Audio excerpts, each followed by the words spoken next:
Okay. So what else? So let me write for you. Okay. Text. So first he said ultimate.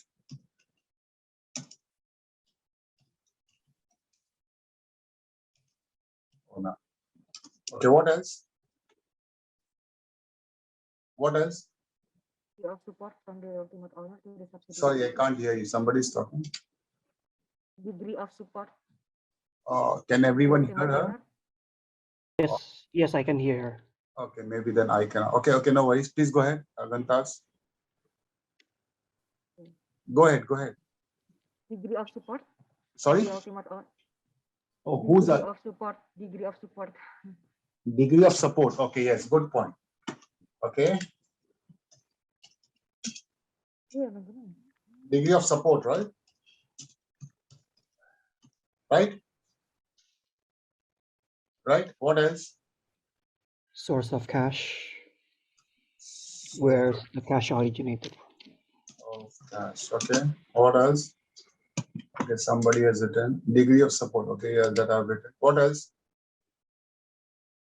Think like a banker. You know, the day you start thinking like banker, you'll be a very good credit officer. Don't think like a credit analyst, because credit analyst. Okay, tell me one thing. Tell me one thing. Okay. If let's say I give you $1 million, okay, and I will say, okay, invest in stock market. Okay, I repeat, I give you $1 million to everyone, and I will say invest in stock market. Okay. Vis-a-vis, I tell you, you invest your $1 million in stock market. Where do you learn more? Where you will put more effort?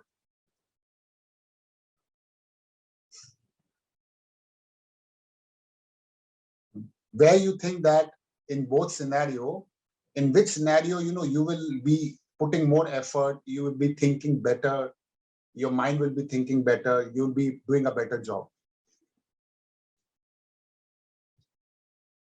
I give you $1 million to invest, vis-a-vis you invest your $1 million in the market.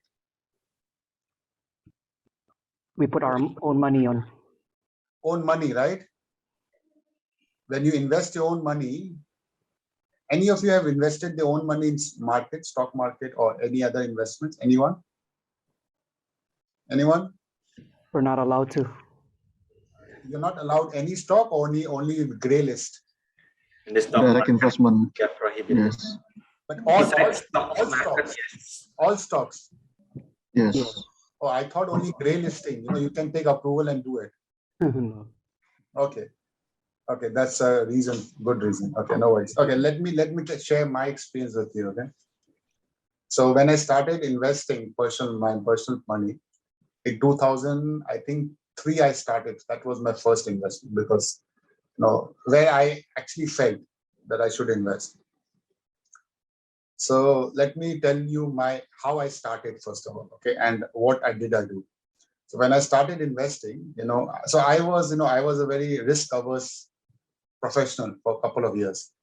So then one day I saw an office boy, office boy people, who serve tea, coffee, you know that, right?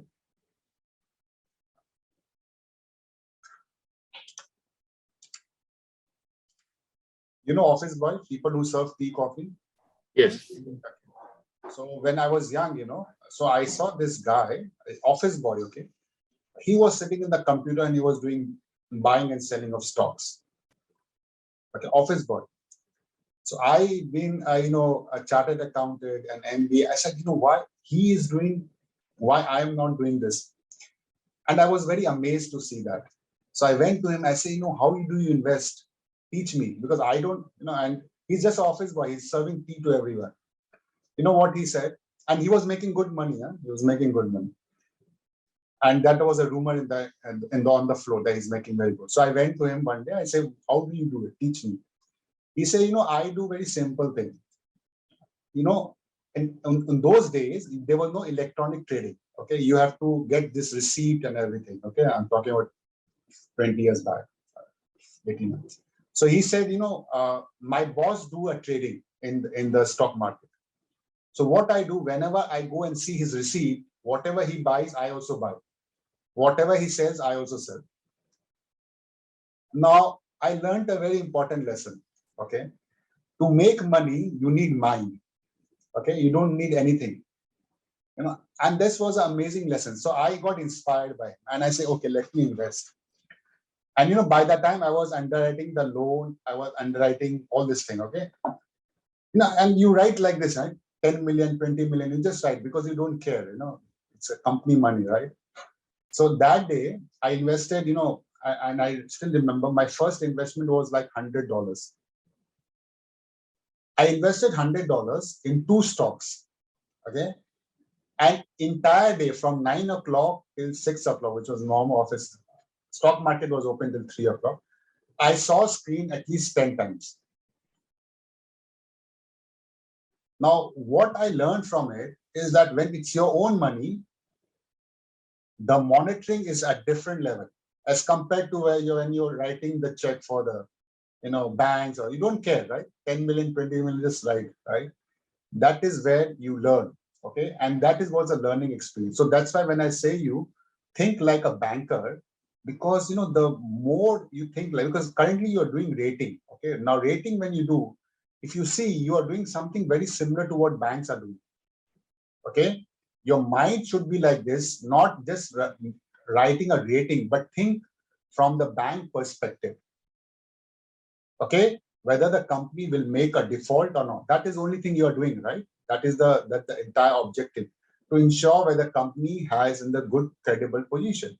So now you have to start thinking from that. And if you start thinking from that perspective, okay, what bank thinks, okay, again, bank thinks 3 things, okay? If you see, bank thinks about cash flow, bank thinks about its principal, bank thinks principal and its interest, and bank thinks about its security. Only 3 things bank think about. Of course, everything revolves around it, right? But these are 3 important things. Now start thinking from this thing, and you will always be able to take a right decision. Okay, your thinking process will improve. Now that's why I said, then when I started this, it was like, oh, okay, sorry, I think it's gone. Okay. Okay, again I repeat. Okay, so okay, sorry, I forgot. What was that? First, Ultimate owner. Ultimate owner support, right? What was third point? Cash flow. Cash flow. Okay, what else? Think from the bank perspective. What bank is concerned about? Yes, go ahead. Interrelated transactions. Interrelated transactions. Okay, what else? Security. Assets. Security or assets. What else? Is there any cross default between those companies? Cross default. Cross default is a clause. Where do we rank among existing creditors? Sorry? Where do we rank among existing creditors? Okay. Rankings. So can I put existing loans Yeah, sure. and securities? Okay. Now Their dividend policy. default may come here. The cross default point will come here, okay? Because existing loans, securities, terms, right? Okay, what else? Their dividend policy. Dividend policy. Why banks should be concerned about dividend policy? Because bank don't want their money that they put in the company will be given to their the parents of the company as dividend. But that can be restricted through the clause. Okay. Okay, no worries. But I think for bank perspective, this is something which they can control. This is something they cannot control. Okay. These are something which they cannot control. You're getting my point, what I'm trying to say? Dividend can something they can control, but let's say who's ultimate owner they cannot control, right? It's a fact they have to take as it is. Okay, that's why I asked. Okay, no worries. Good point. What else? Track record of the management. Track record.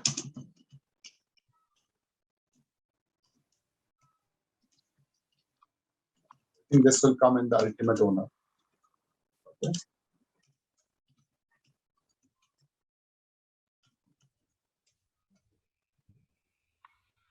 Okay. What else? Anything else? Anything else? Understand the business process of the company. Business process. Like that, I'm talking about the structure now. Business process, those things will come. Okay. Those are the normal grades which we have done in first 2 days. Okay. Business, industry, management, we have done, right? How to see the business. There are 5 things they will see. All those things are there. I'm here, especially about this structure. Which subsidiary that the highest revenue generator of the group? Okay, that I can do.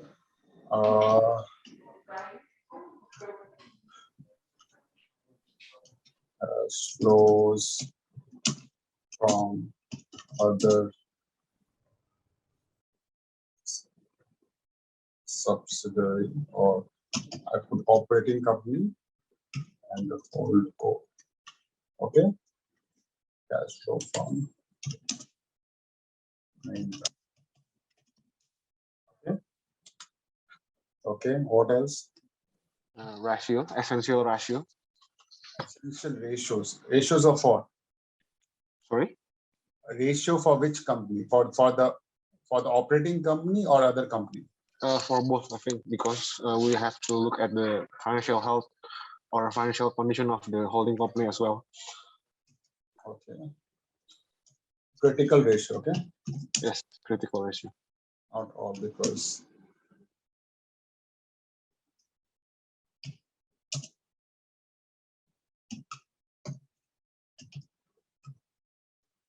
okay. Track record. Sorry, which one? Track record. Track record. What do you mean track record? Yeah, the track record of the group. Yeah, if the group has a bad reputation among the bankers, it will, it will disrupt its fundraising. Yeah. Okay. Group level reputation. Okay. Okay. What else? I think we have covered most of it. Anything? Okay. Now let's do it. Okay. Now let's understand. And maybe Nikin, you had some question yesterday. We can take that today. Okay. Now. Okay. Now. Okay. So what is the biggest challenge in this holding and subsidiary level? You know, I'm sure that you guys have worked on many transactions where company have multiple level subsidiary, and especially this will be in your real estate. This will be in your infrastructure projects like roads. This will be in your power projects. So generally in these kind of projects where individual projects are very huge. Okay, coal mine, for example, you have many coal mines, right? And each coal mines have a separate kind of levels. Okay, now tell me, what are the issues? Okay, what are the issues which lender may face? Okay, so you understand what I'm trying to say. So let's say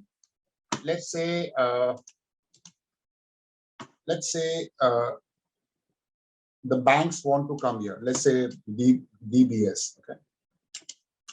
Okay. And then there is another bank which is BCA. Okay. And there is another bank over here which is OCBC. Now tell me, what are the issues and concerns for the banks?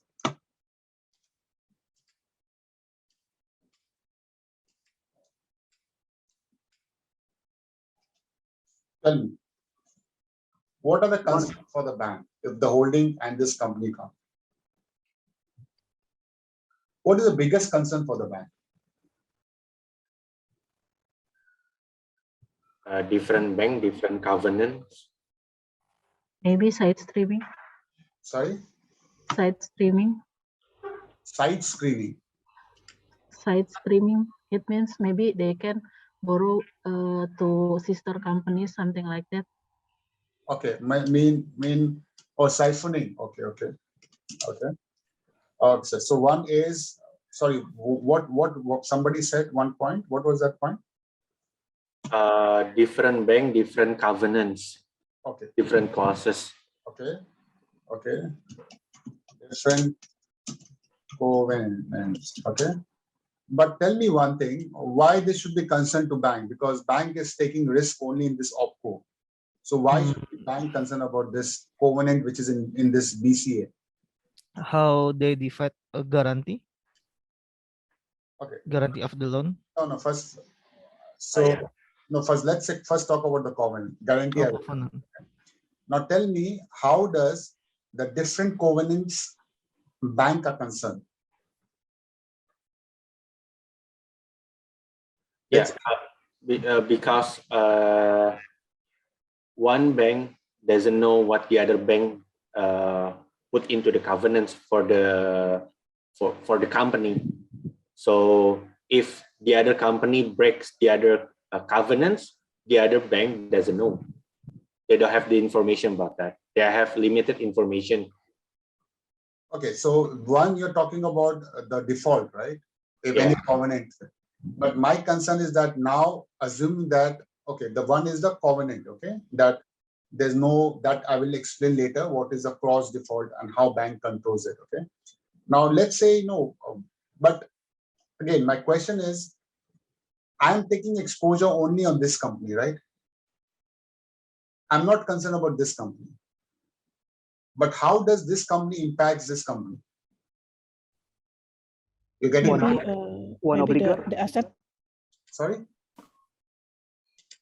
Oh, the sorry. one obligor, the one obligor rule. If if the company that is funded by BCA, let's say, the collectability is downgraded, it will automatically impact the one that is funded by DBS. Is it like that? So one is that, okay, now, okay, so now let me counter question, okay? You said that if this BCA company, let's say there are two projects, road project are there, okay? One is funded by BCA, one is funded by DCA. So you are saying that if one project goes down, the company rating for other project will also go down? If company had, let's say, 20 projects, you're getting my point? You're getting my point? So Yeah. you think that if one project is not doing well, a company has another 20 projects, all the projects will be downgraded?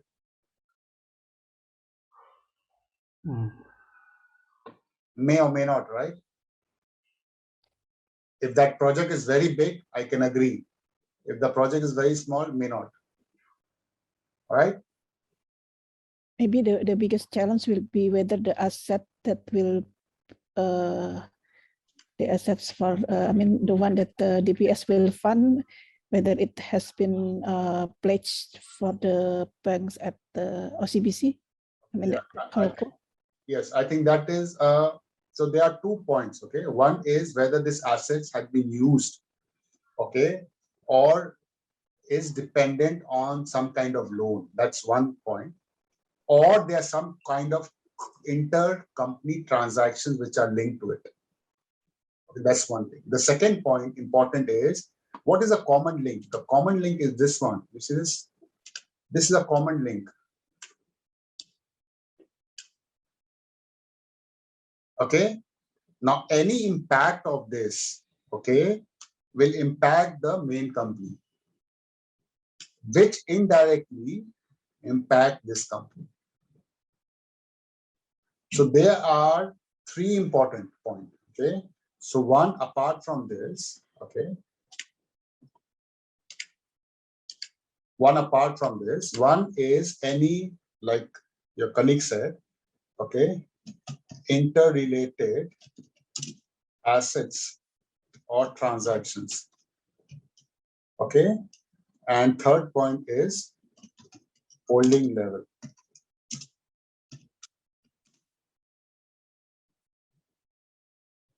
Okay. So let's say, so let me give you an example. Let's say this is a company which is not doing well. Okay. And there's some, there's a guarantee given by the holding company. So this holding company has to meet this guarantee, right? Let's say holding company fund this. After that, after there's nothing is left in the holding company, then technically you are diluting your security, right? Indirectly. Okay.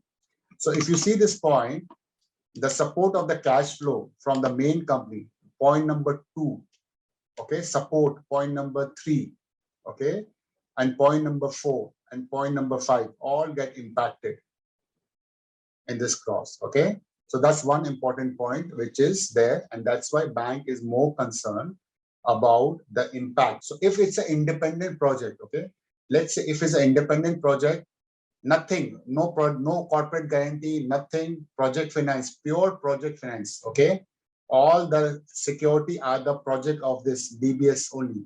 Bank are not concerned. It's an independent project.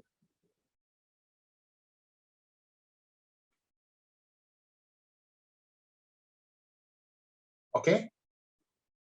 Okay. Now, next question, which comes, I think, which that day we were discussing.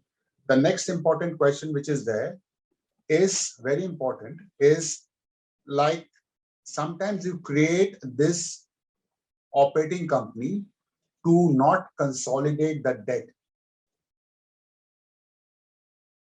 Okay. Sometimes you create this company to not consolidate the debt. Now, at that time, you also have to analyze whether you have to take the consolidated level or you just take an operating level. I think that was Nikin's question, right? Nikin, you said yesterday that was your question, right? If I'm not wrong. Yes. So now the question for you is, now tell me one thing, okay? Tell me one thing. Let's say this is a transaction, okay? So let's say there is debt equity of 3 times, 3x, okay? Debt by equity in the holding company, okay? And company over here holds, let's say, 40%. Okay, 40%. And let's say 60%.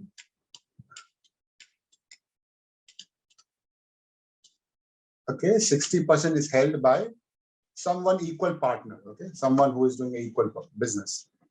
Now tell me what you should do. You should give this a debt, or you should combine this. Let's say now this company comes, okay, and they want to raise more money at holding level. Okay, and they want to raise more money at this level. This one debt equity is 1x. Now let's say the holding company goes to raise more money. What do you think? Do you think you should consolidate the OpCo company debt or not?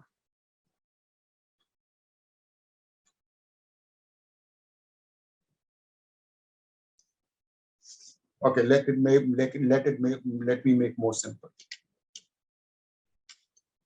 Let's say this holding company holds 49%.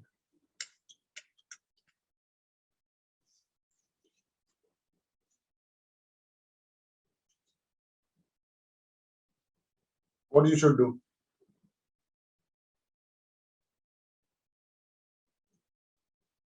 What you should do?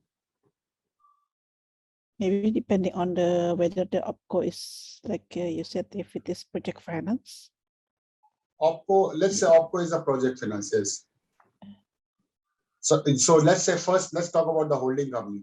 Somebody comes and say, we need to raise more money in the holding company. Okay. So do you think you should consolidate the debt of this OpCo company? Assume this project is also quite significant. Question is, I guess yes. why?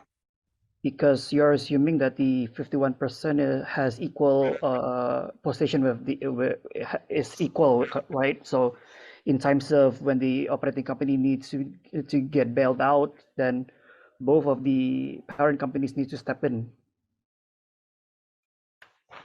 Okay. But I can counter argue. I say, legally I should not be allowed. Because of the minority share? Yeah, 49 legally I should not consolidate it. So that's my counter argument to you. Let's say I'm the owner of holding company.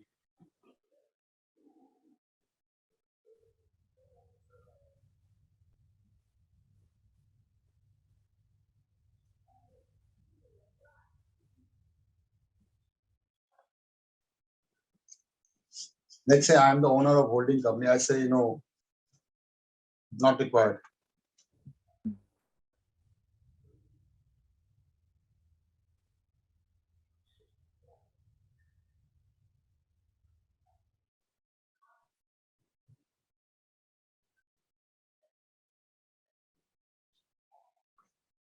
Anyone else? Please go ahead. Press noise.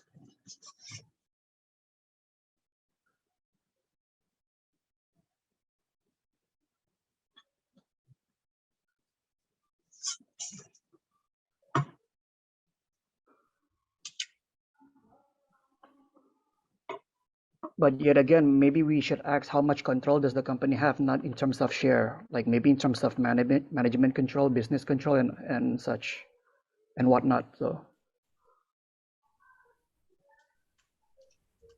Okay, I'm sorry. so that's maybe my follow-up question again. Sorry, I'm just trying to make. I'm just trying to make your concept a little bit clear. Okay. Let me reframe this question, okay? Let me reframe this question. Okay, equity 200, debt 20 in holding company. Okay, simple. Now let's say there's only one operating company. Okay, only this company is there. This one, equity 200,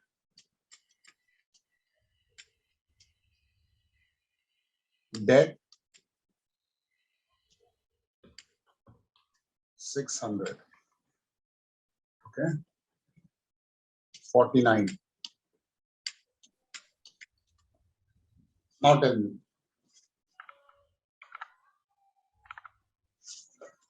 Now tell me, let's say if somebody comes to you and say, I need another 100 million here.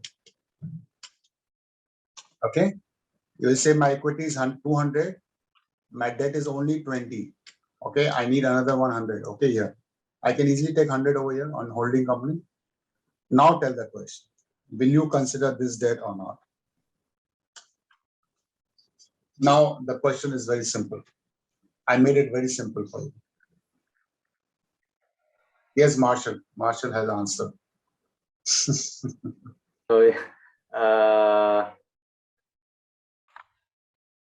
should I? Yeah, in my point of view, since it's not consolidated, yeah, it's not the primary concern. But knowing the unconsolidated debt is like maybe it's a plus point, but it's not the primary decision for the decision making. My point of view. So technically you will say, okay, I will just analyze the holding company and I should be fine, right? Yeah. Okay, no worries. Okay, that's a view. Okay. Okay, anyone else? Nitin, from my point of view, yes, as I mentioned earlier, that's just in terms of our shares in our ownership, right? Yeah. But sometimes you need to also consider how much of real control does the company has in that operating company, despite the lesser share compared to its counterparty or compared to the other owner. Okay. Like sometimes we have, in the case in Indonesia, the company has 20% share, but it is consolidated because that it has majority control over the company in terms of its business and raw material supplies and others. So consolidation, there's a definition of consolidation. Yes, but definition of consolidation is one, the equity. Second is control. yes, yes, So if you control, you might have to take it. Okay. yes. That's my point. Yeah. Okay. So now I think I'll give you very simple logic. Okay. Okay. And why the control comes from consolidation, because the logic is that the shareholding doesn't matter. Okay. Till the time you control, this is your company. Yeah. Okay? Even the number is less significant, so I will not come back to your argument in the beginning. Well, if it's not material compared to the equity size of the company, then yeah, the company still has enough headroom to raise the debt. So Where? At the holding company or below? holding Operating. company and the holding company, even though if it is consolidated. Okay. Okay. So Marshall say he will ignore. Yogi say he will consolidate. Okay. Consolidate mean you just take proportionate, right? That's what you're trying to say. Yes. What anyone else have any view? Okay, so let me give you my view. Okay. Whenever you take or analyze any company, okay, you have to take or understand what will happen in the case of event of default.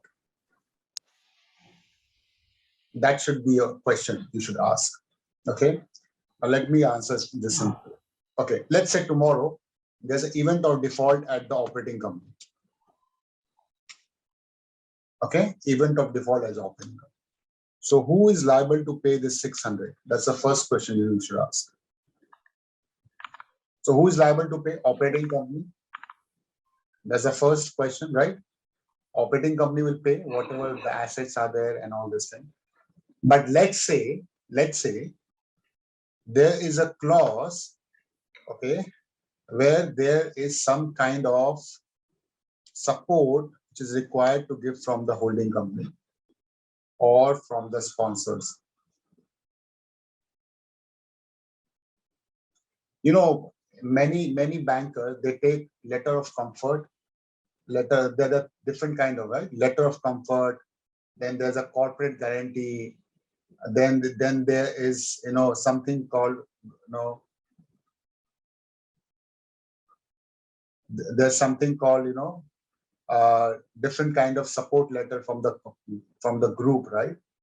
Now, you know, letter of comfort, for example, earlier it was non-enforceable. Letter of comfort is just a comfort, right? But now many banks are seriously pursuing this as kind of guarantee or reputation thing. Okay. So now the question is, if you're raising money, let's say you're raising 100 million on top, and tomorrow there's a default at this level. Technically, even though I'm assuming that, you know, they are not controlling everything for time being, I'm just kind of take it separate. But even after this, still,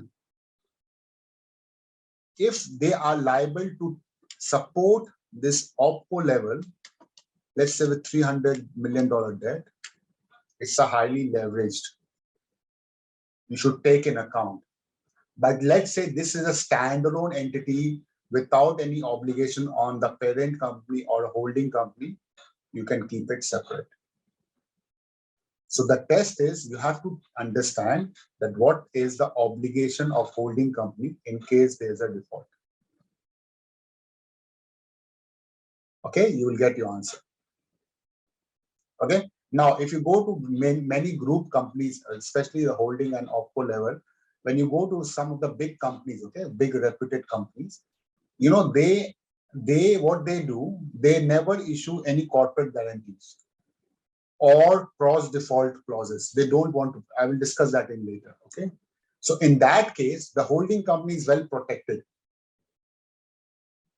Okay. And the subsidiary or project level risks are limited to the project, and project finance are meant for that.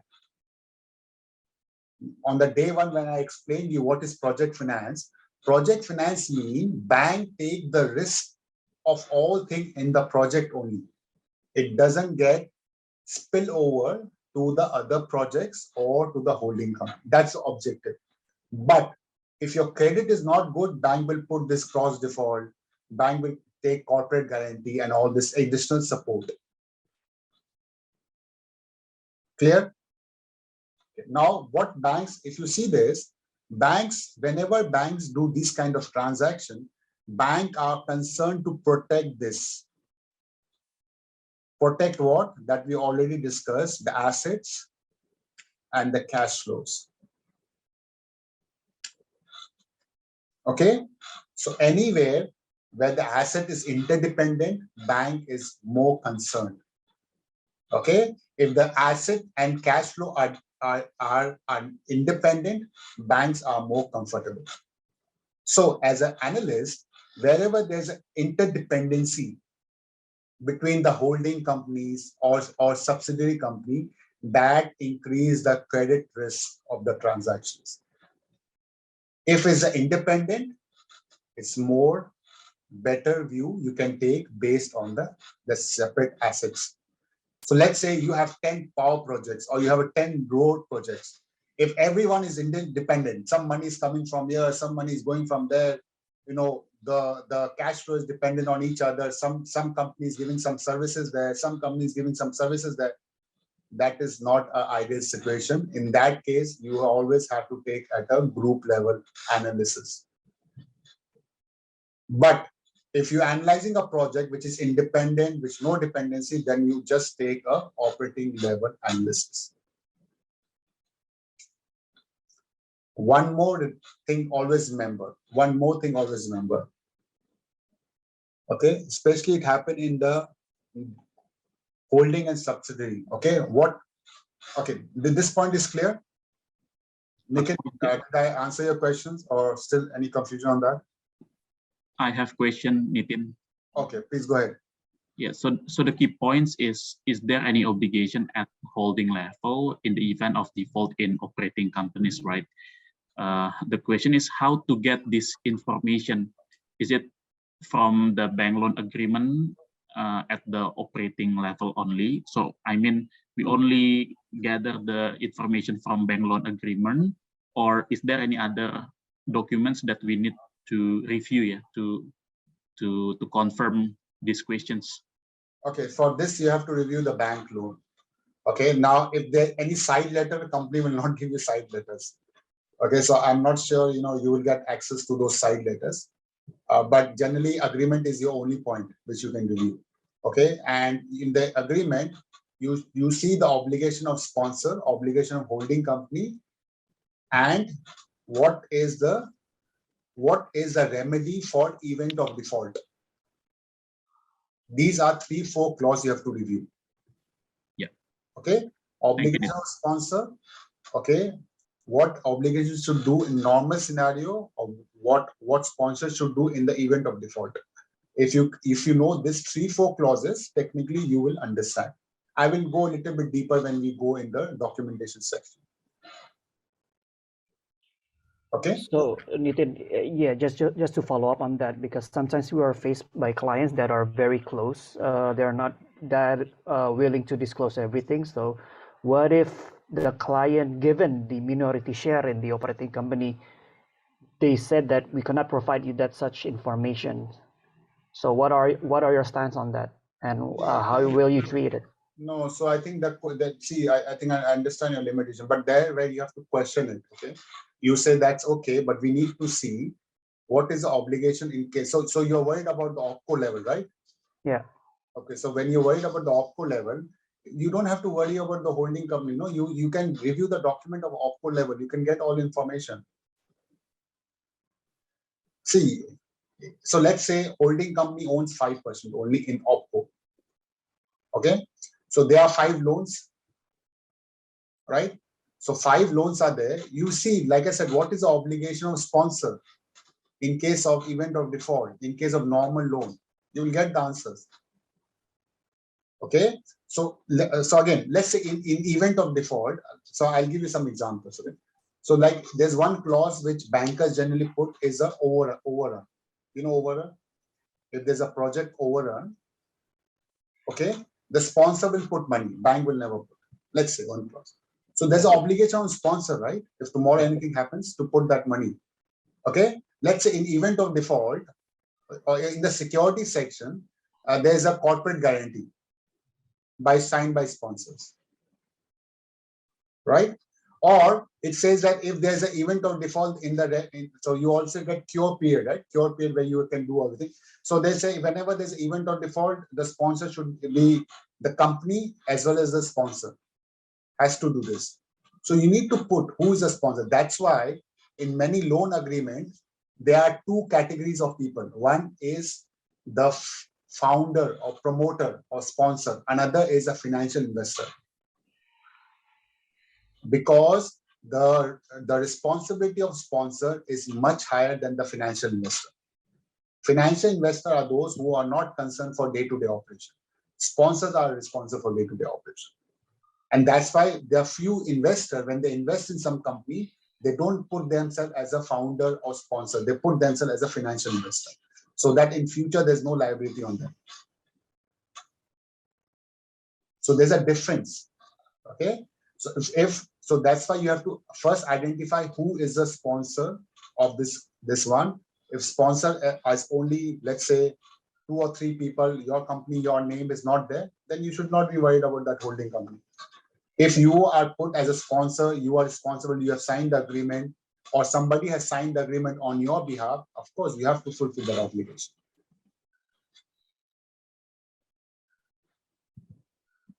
Okay? So that level of analysis you have to do. And that for you don't have to need a holding company. You need just operating company. Holding company analysis you have to do if, like I said, if there's a dependencies between holding and subsidiary, which is, like I said, in the agreement, or there's a separate kind of dependency, which is like, say, if there's anything happens, let's say holding company. The problem will come when you are analyzing the holding company. Here you will get more problem because you don't know whether you should take this or you should not take this.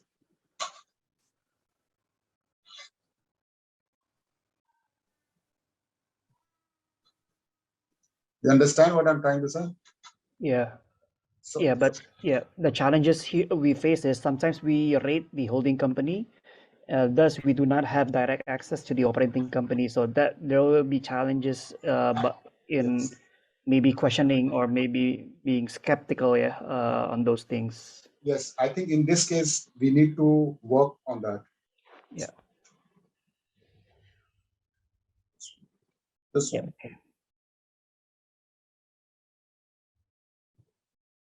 Okay, so just to clarify that, so you're saying that if we, let's say, analysis the holdco, then we maybe we should include the unconsolidated subsidiary with the, if the holdco has a responsibility to that opco, yeah. Of course. But Of course. let's say if the opco is like a project finance, I mean they have like they have a loan with the project finance scheme with the limited liability to the holdco, then we could maybe exclude this opco analysis ya, atau opco debt ya itu the holdco analysis.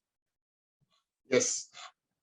Because you have to understand that, you know, accounting is more a presentation of data. Don't always go by accounting. Accounting never tell about the risk. All accounting standards tell you about presentation of data. So when you are calculating the risk, the data has no value. It is just to people to understand. When you have to understand the real risk, you have to understand the real problem. You cannot say, if accounting is not telling me, I will not take. That's not the right approach. You're getting my point? I'll give you another example, okay? Okay, in accounting, you have bank borrowing divided into 2 sections. Where you get the bank borrowing in balance sheet in accounting? Current portion and long-term portion, do you mean that? Sorry? Balance sheet? Sorry? The balance sheet? Yeah, where? They are found in 2 places, right? A current portion of long-term debt and long-term debt. Yes. So there's 2 places, right? So one is Yes. one is put in the working capital, one is put in the debt, right? Non-current. One is put in current liabilities, one is putting in non-current liability, right? Now, when you have to see the debt obligation, you should always take the the working capital. In working capital, you should take that, or you should use the traditional view when you analyze the thing. You're getting my point, what I'm trying to say? As a debt, okay, when you analyze a debt, let's say what is a debt? You should only take which is non-current liabilities, or you should take also the portion which is put in the current liability also. Yeah, or both in the current and non-current liabilities. Take both, right? So that's what I'm trying to say. The accounting is more a presentation of data. Accounting data, don't follow it religiously when you do the analysis. See, analysis say you take only the debt number. Analysis say you should not take the work. So working capital, still that current liability had that debt portion, right? So we have to remove it, and that's what you do. So that's what I'm trying to say, that don't go by accounting. Accounting say don't consolidate. Doesn't mean the liability is not there for the holding company. Okay. Now your question is that whenever you're analyzing the holding company, you should ask what is the obligation of the holding company or subsidiary. That's a simple question you have to ask. And company has to satisfy you with some documents. If company don't want to share the data, then technically what? God, or we cannot do anything, right? But what you can get is, the question you can ask is, if you know that if you have the balance sheet of the OpCo level, you can pick up the loan and just say that, what are the terms, if you can share some documents for it. Some information, some terms are also given in the balance sheet. If it's a big company, annual accounts also have some terms of that. Review those terms. If you don't get any further information, ask company, what is your obligation on this over the mail? At least they will not lie you over the mail. On the phone, they will lie to you. But over the mail, no company will lie to you, right? That they don't have any obligations on them. Take something in writing from them. Ask for some documents. Something you have to do, right?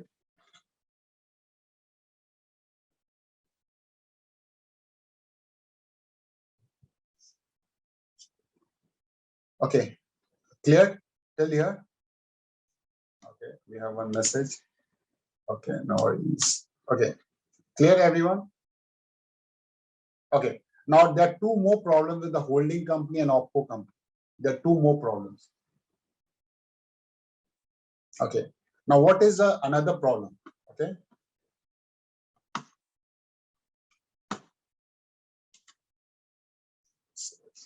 Okay. Can I erase everything from here? Can I erase everything from here? Okay. Yes. Yes, sure. Okay. Now, there are two more problems with the holding company and OpCo company. Okay, which you should keep in mind. Now, what is the problem? So, problem is this, like this. Let's say, this company, equity 10, debt 100. Okay, let's say theoretically, okay, or let's say, to make more simple, 50, because you will say 10 times is not possible. Okay. Okay. Now the second problem is that what people do, they borrow in the holding company and they invest in the OpCo company. Now this become equity.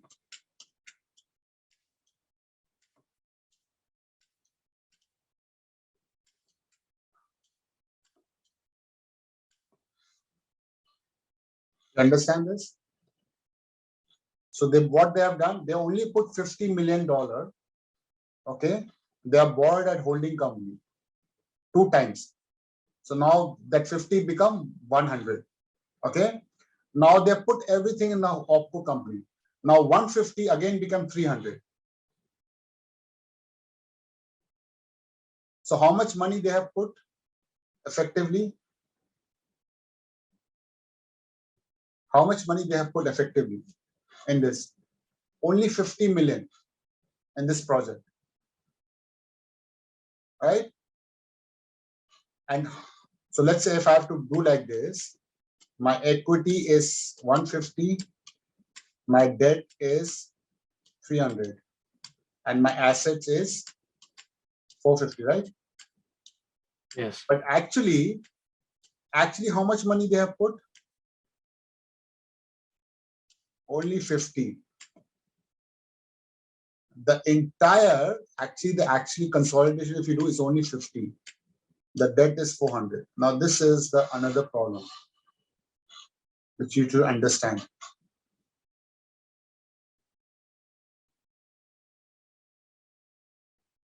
Okay. Now if you see this, here I'm okay, 2x, not very high debt equity. Here also I'm okay, 2x, not very high equity.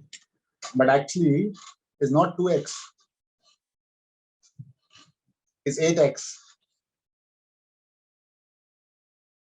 Now next time when you analyze, ensure that you analyze like this. So then you will understand whether the company is highly leveraged or not leveraged. And this is very common wherever you have holding company and operating company.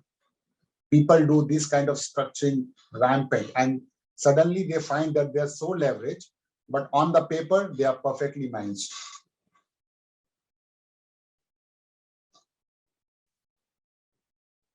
Okay, clear?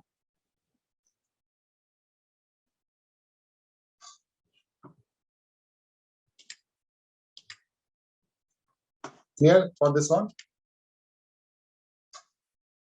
Okay. So next time when you get this, get all this data. Okay.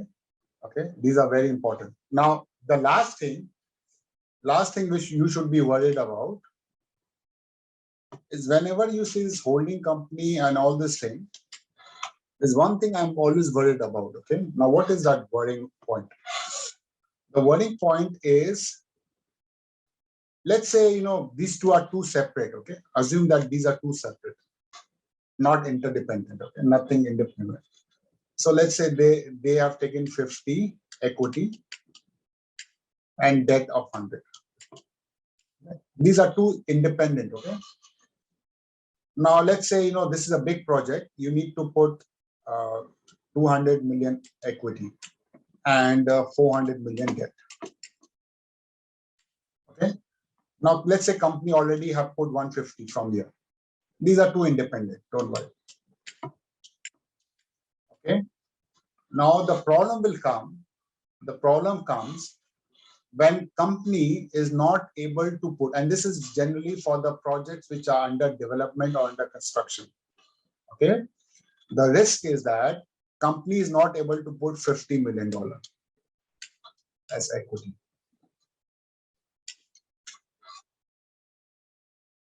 Now, what is the risk if the company is not able to put this $50 million in this project?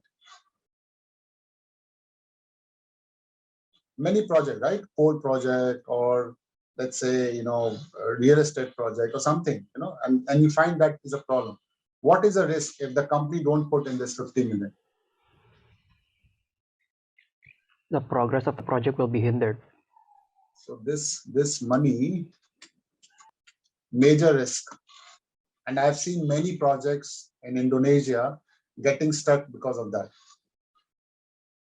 Either project overrun, nobody can fund equity, or there's a funding gap and half project.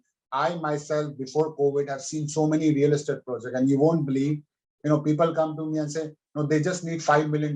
They have already put, $30 million, $40 million. For $5 million, if you give, the project will be completed. $10 million if you give, project.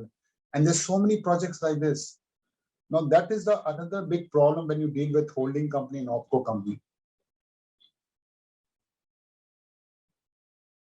The capability of people to fund the project, even the equity portion. This is also linked with your debt. So if you don't put this 50, your entire this money, let's say even if you have raised 300, will go bad. And this happens especially in the real estate and infrastructure projects.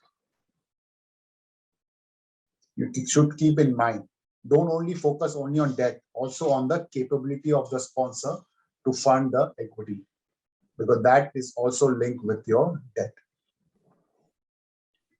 But normally the creditors only disburse the credits if the equity portion already fulfilled, right? No. Oh, no, yeah.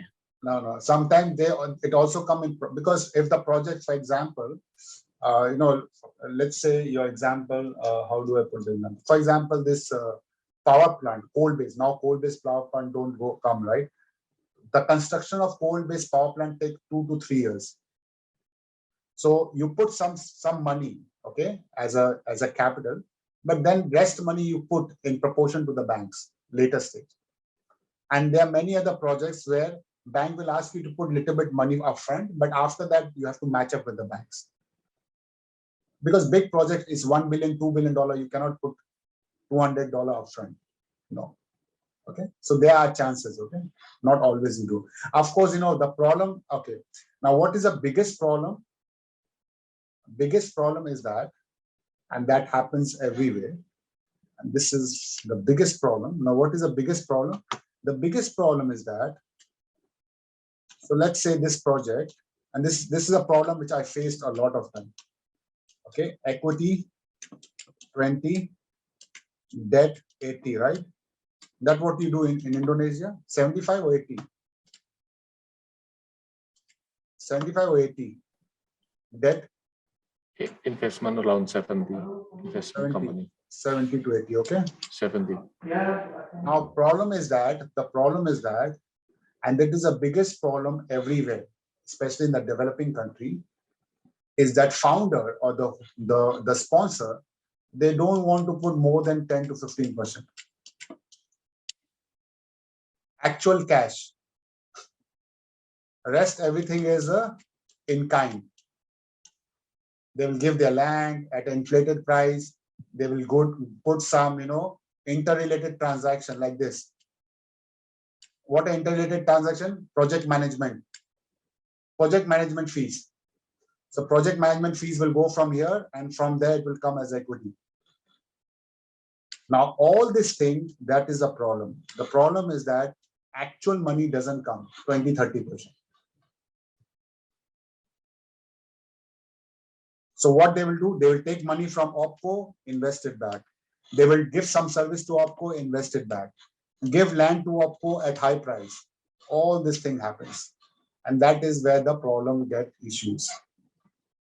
And this is a problem in real estate, infrastructure especially. Okay, and even in the commodities, if you own some assets. I have seen many projects in Indonesia where owners say, this oil field is owned by me, my family member. Okay, but now you put money, I will transfer in the company. And that money, 30% goes at a high price. Okay, now these are the few issues which are there, which you need to focus on. And again, like I said, there are many issues. The only question you should ask is that in case of default, who is responsible? And then you will get all the answers. Okay? Any questions? Any questions? But will that be a bad thing if like a sponsor actually invest in kind things? Yeah, like let's say if they've already had the land or maybe the facilities to support the new expansion. I think what will be the the risk? If they, let's say, invite another strategic investor to come in as the equity partner, but the existing or the existing one, they have already the facilities or the land. So no, of course you have to take it. If they have land, you have to take it, because they are the owner. You cannot tell them not to take it, and they will not listen to you. Please, I think you are just a rating service provider, right? Why they will listen to you? So you have to take, see, this has advantage. What I'm trying to say that these are the places where they do a lot of adjustments. And these are the issues which we cannot control it, but these are the issues where you can see the adjustment happen. All the adjustments happen like this. Project, transfer, land, they will buy some, land in their name, then transfer the company. Then they will buy some, let's say mines in their name, develop it, and then transfer the company. The holding company gives some service to the operating company, and that money they will put as equity. These are the various structuring people do. The actual money I have seen very rarely coming in any project. Actual money mean, without any round tripping or anything. So if you get the actual money, according to me, if you get 30% of the actual money in any project, no project will go bad. The problem is that you don't get that actual. So all the project in emerging market generally, okay, I'm not talking about the good one. They're good people also, but I'm talking about the bad because that is where you need to be more focused. The actual problem of the bad projects are there where the money don't come. People develop the project only with bank money. And there where the risk happens, because technically what you are trying to do, think like this, okay? You're trying to develop a project which is valued at 70 at 100 because you're investing only the bank money, right? So if you are developing a project which is 70 at $100, so technically you don't have anything in the business. You don't have any interest in the business. You're just using it, right? B, if there's any fall, increase in the interest rate or any other factor, the project immediately goes bad because you have inflated the cost from 70 to 100.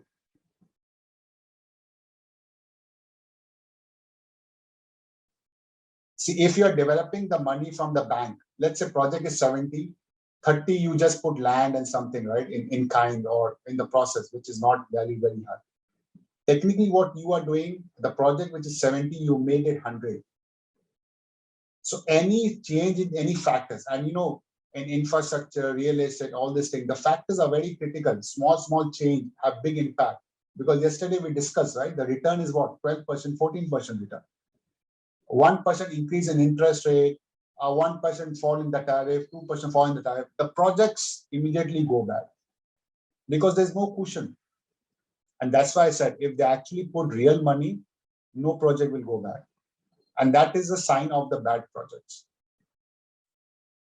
Yes, sorry. Okay, I think I have one question from my friend. Oh, long question, Agum.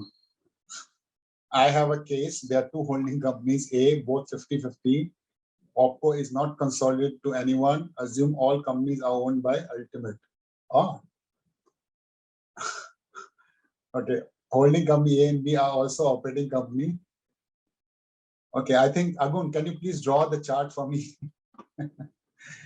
Okay, I'll share. Yeah, basically both parent company own 50-50 shares of OPCO C. Yeah, OPCO C has better financial ratios than both parents. Okay, just 1 minute. Just 1 minute. Let me share the screen so that we can all understand. Okay, good question. Let me share the screen. Okay.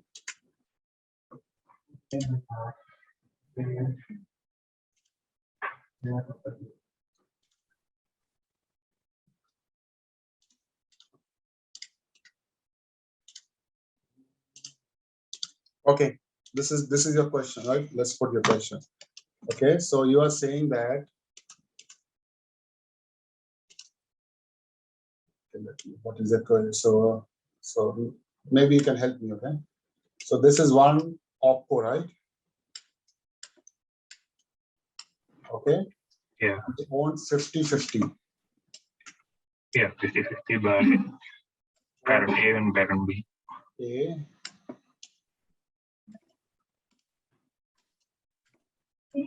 Okay. 50. Okay. OPCO C. This is OPCO C, right? Below one. Yeah, of course. Okay. So OPCO C is not consolidated to anyone, assuming all the companies are owned by one owner. Okay. And so that's your first question, or these two are linked. Holding company are also operating company, but revenue size income are much.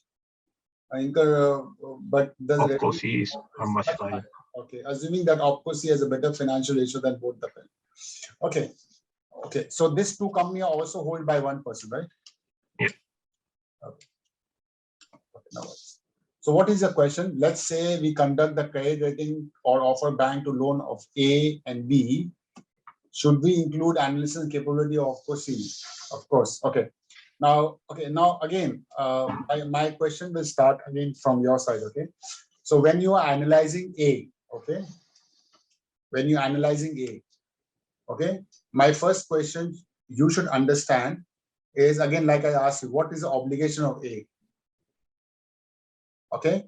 Now, being 50%, okay, if there's any default, because this is owned by the same owner, so both company has to take the immediate liability or responsibility.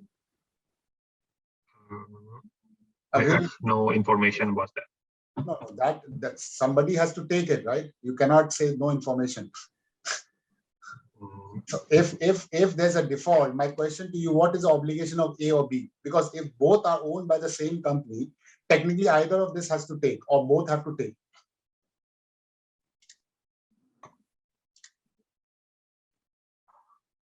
You agree with me or not? Because so that what is one thing you have to understand is what is the obligation of A. So when you're analyzing A or B, let's say if this is a pure project finance, again, my answer will be same. If it's a pure project finance independent project, these two are not responsible for anything. Okay? If these two are not responsible for anything, there's no equity required, there's no debt required, all these things are already done, then technically you can ignore this. You can just take on this. But if there's obligation from the equity to go from A to C, or there's some responsibility of fulfilling the debt obligation from A to C, then of course you have to take. See, size doesn't matter, you know. So if there's a responsibility, is an obligation, then somebody has to fulfill, right?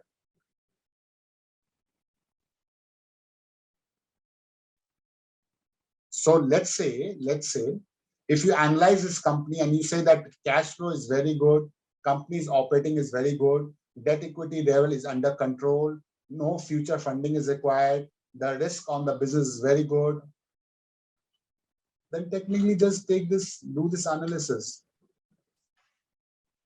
Okay. But having said it's 50, ideally, you should merge this both, ideally. Because end of the day, if you are 50, you know, according to me, both are equal responsible or equal partner in this. So in case you don't want to take complete consolidation, at least you should take 50% of the debt when you do the analysis. See, Argun, one thing remember, we are not talking about the good side, and this I will discuss in the next point, okay? Whenever you do analysis, okay, the analysis is something good happening, which is very good, right? You have to also understand what will happen if something bad happens. Because good will always give you an answer which everybody's happy. But if you can get the answer when something bad happens, that is your objective as well, right? So if you ask me any straight answer, if 50-50, ideally you should take, because there's an obligation and everything, you should consolidate at least 50% of debt and then do analysis. That's one thing. A. B, if you think it's independent, not interdependent on each other, then you can ignore it. Okay? Yep.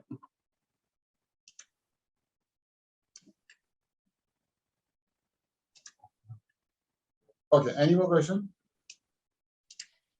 Nitin, just maybe in a technical issue, how detailed do you, yeah, we should touch maybe the financial statements, yeah, of all these companies, yeah, or let's say if there's like a limited information, then they only provide, let's say, the debt and maybe the EBITDA. So do you just plug in the, like, to know the leverage, let's say, debt to EBITDA, just by add the debt and EBITDA without like consolidating all this, the financial statements of operating C into either A or B? No, so I think whenever you do any analysis, like on day one, I told you, what is your objective? The first question you ask yourself. Okay, what is your objective? So let's say my objective is to check okay, whether the holding company A, let's say not put holding company, whether company A can repay its debt obligation, right? That's your objective. Think like this. What's your objective? Your objective is whether company A can repay its debt obligation, right? Okay.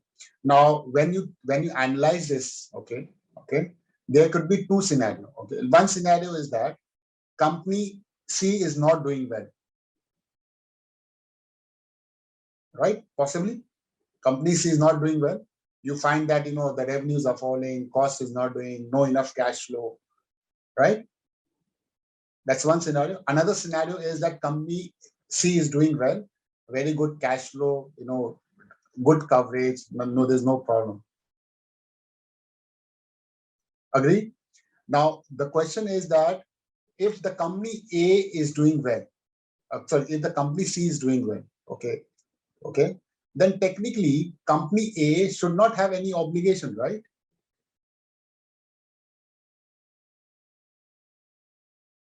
If company C is doing well, okay, then company A should not have any, and technically company A will not have any obligation. Let's say if there's some kind of guarantees or obligation or something, right? So the question, like I said, what is your objective? Your objective is to analyze the credit of company A. Then you see what is the obligation of this company A for next 2-3 years. Let's say you are doing for 1 year. What is the obligation of company A over the next 1 year or 2 year or 3 year?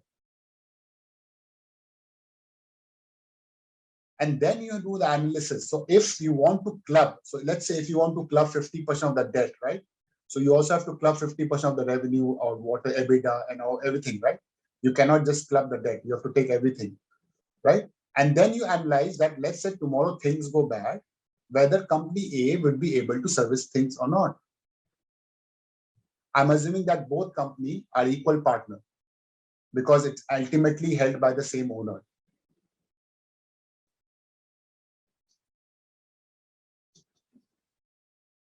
So if you want, okay, so when you do this, so when we do this consolidated level analysis, okay, whenever we do consolidated level analysis, okay, you do both analysis, individual level as well as a consolidated level. So let's say if I find debt by EBITDA, okay, or debt by equity, whatever you want, okay, you do the individual level and you do the consolidation level, you'll get the answers. And then you decide what is the best for the company.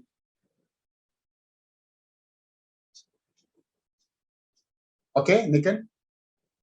Because one level analysis, you may not get this answers, or you cannot decide according to me until you see at a both level. Okay. Yeah, ideally, we should get all the information. But yes, as Yogi said, sometimes the challenge will be like maybe the transparency or maybe the disclosure of the willingness of the management to share information for companies that are not consolidated to them, to the holdco. Yeah. Yes, I think you should take the information at both level. Wherever you feel company is substantially controlling a subsidiary, you should take the information at both level, according to me. See, I told you, the company are very smart. They take debt at one level. Like I showed you that earlier example, right? That 50% debt, 100 made 200. 200 made 400. I showed you that example, right? With that 50 million equity, they made asset, they took a debt of 400. If you do a standalone analysis, that earlier example I showed you, that earlier example, right? Remember the earlier example? That debt of 50 became 450. Equity of 50 became 450. Now that is where you have to understand that if you do a single level analysis, you may not do the right analysis. That one I showed you, right? That one was 50 debt of 150, or let's say 150. Okay, then they put in this business, right? And then they put this total money as equity. So equity become 200. Now debt become 400. This example I showed you, right? Now this is where you have to understand. By putting just a company level, you cannot say the risk at the group level is very low. You cannot say that, okay, this is only 3 times my holding company, I can take more debt. The answer is no, this is not 3 times. If you consolidate this both, this is only 50. And debt is 550. Asset is 600. Now this is a real picture.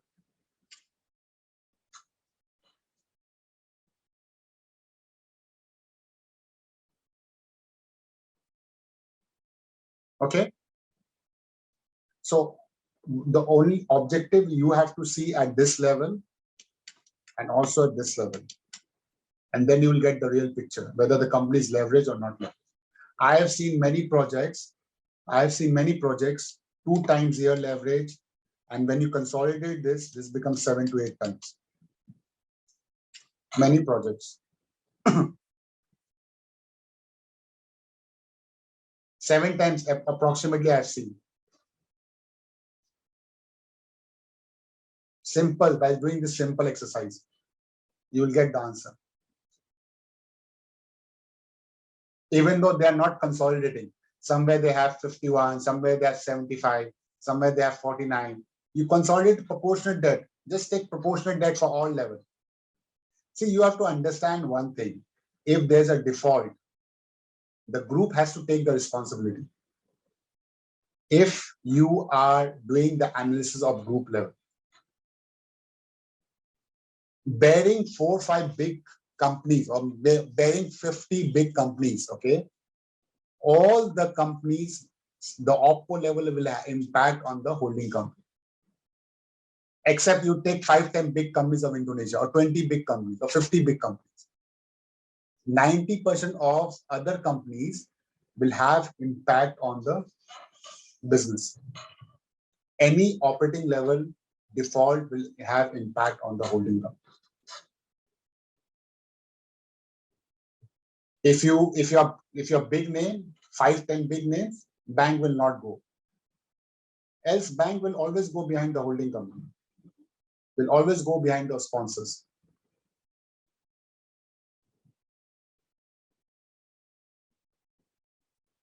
You cannot say that this is my subsidy, I don't care, I cannot. No, bank will go behind. And this will have impact. Okay? Any more questions? Yeah, Nitin. Yes, please go ahead. Sometimes the group has many layers, yeah, in structuring its group structures. Yes. I mean, like the ultimate and then holding, and it goes to the OpCo at the bottom. Do you see any red flags that we have to anticipate if the group has a structure like that? See, whenever a group have too complex structure, I think that's a signal actually. And that what I have seen. Wherever group do multiple level of structuring, there's some objectives. My question is why somebody will do too many layering. Okay, so either they don't want to show the real owner, or they want to avoid the tax, or this has to be some reason. So I see this as one of the negative factor if there too much of structuring involved. Okay, some general structuring I can understand. Singapore, Indonesia, I can understand. Okay, but if it's a Cayman Island, BVI, then BVI there's a trust, from the trust coming to Singapore, then from Singapore coming to Indonesia. These are some of the signals which you have to actually see. These are not good signs. Okay, companies which have too much of cross holdings, that's not a good sign. Cross holding, not one way, holding, controlling, holding, sending the subsidy, holding the OpCo holding, OpCo have shares in a holding company have shares in OpCo. Those are not good signs. Why somebody will do this unless there's some real issues. Okay. Okay. So these are the signs which you have to investigate a little bit. And usually the reason will be like you said, but they don't want to discuss, or maybe the ultimate owner want to detach themselves. Yeah, I mean, to because they don't want to be linked with the OPCO. Yes. No, owner don't want to link with OPCO. They cannot do that. No, if they are shareholder, they are already linked. Or maybe the owner want to protect themselves. Yeah, I mean, it's of course with the multiplayer is actually there's still a link between the ultimate with the, let's say, the OPCO. Yeah, but maybe with those layering. See, now those layering has gone. Nikhil. Now banks go with ultimate ownership. See, the ultimate ownership is important now. Okay. Now, whatever happens, is ultimate owner who's responsible. So even if you say that, I am the company, like I give you a simple example, I wanted to open one bank account in Indonesia. Okay, simple bank account. Okay. The bank asked that who is the owner of the company, who is or the owner. They did a call with the owner. They asked all documents with the owner. So, those kind of layering, earlier it was there, now it has gone. It's not easy to do this with more money laundering and all this thing in place, AML, KYC norms in place. So that's one thing. Of course, idea is that who is the ultimate owner of the project, that is very important. And that what you also have to understand. Okay. So example is, let's say there are two big group, let's say Adaro, and let's say, there's a, British Petroleum. Think like this. Okay. Adaro and British Petroleum. Now Adaro owns 20% and British Petroleum own 80%, theoretically. Okay. Or let's say, some other percentage. See, you have to understand that what is the risk of Adaro in this. Again, I always tell the same thing. You have to understand, in case of default, what is the obligation of Adaro in this? And what is the obligation of British Petroleum? So yes, you have to go for the beneficial owner. And I don't think so people can hide. Of course, they still have BVI and Cayman and all those things, where you still don't get those data. But I think, with this new, this disclosure, which is, I think, 3 or 4 years back, where everybody signed that. Singapore adopted in 2015, I guess. Now every company is obligated to give that data. So even banks don't accept, if tomorrow, if you want to go open a bank account and you say that, no, there's a 2-3 layer and I don't know who is the beneficial owner, they will not open the bank account. So those things have gone, and I think those things will improve. I think what people will do now, I think, like I said, people will create multiple. So what I have seen more prevalent is people create multiple companies to either consolidate or not consolidate, so that they can avoid the leverage portion. So some company, they want to consolidate the data. Some company, they don't want to consolidate the data. Okay, now that is something which you have to find. What is the objective, real objective? With 40%, are you still controlling the company? You're doing everything, you're responsible, or by owning 51, you're still not doing anything? That is a question which you have to check as an analyst.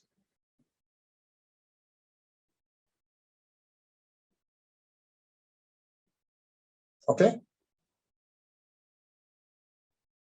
Okay, thank you. Okay. Any more question? Nikhil, Martin, Marshall. Thank you, Nikhil. Okay.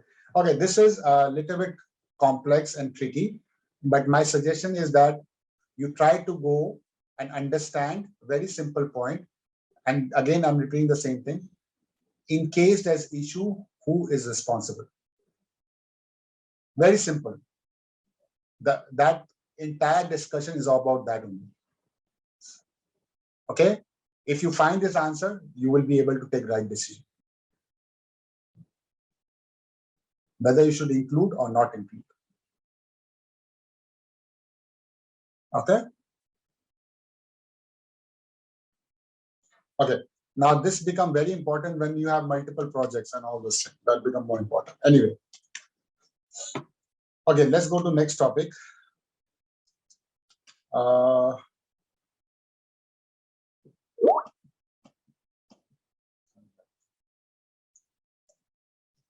Okay, I'll give you 10 minutes break, just quickly, 10 minutes. Your toilet break, washroom break. Take 5-10 minutes of washroom break, and then we'll start. Okay. I think all of you are there for a long time. Okay, let's take 10 minutes. It's 10:35. We come at 10:45 sharp. Okay, and then we start. Thank you. Thank you. Thank you.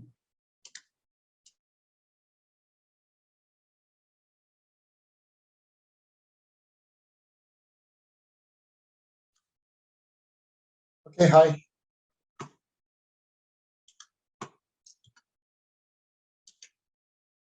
Okay, so let's discuss some loans terms. Okay.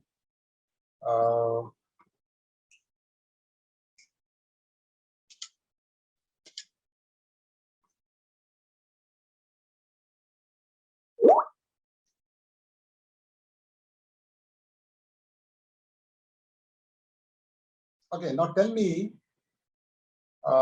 whenever we sign any document, okay, whenever we sign any document, what is the objective? So you make some document, right? You make some document on the loan, you make some document on investment. Many of you may have taken some car loan, housing loan, okay? Or when we sign any contract, what is the objective? What is the objective?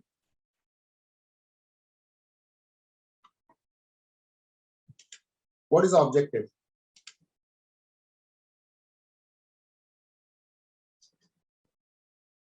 What is the objective?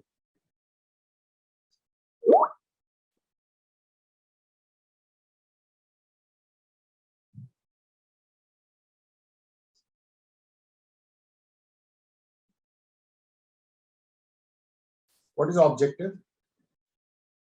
When you make any loan,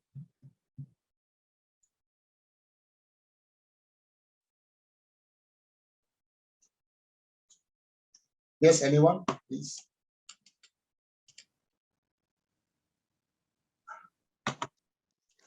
When you make any loan, what is the objective? Quickly. For ring fence to safeguard. Sorry? To ring fence the cash flow. To safeguard. To ensure the company repays the principal and interest. Okay. To secure the cash flow. Yeah. Okay, agree. So basically, it has terms and conditions, right? To protect and all this thing. But what? Okay, let's say you are all a lawyer, okay, and you have to draft agreement. What should be your thought process? Because if you understand this, you will make a very good document.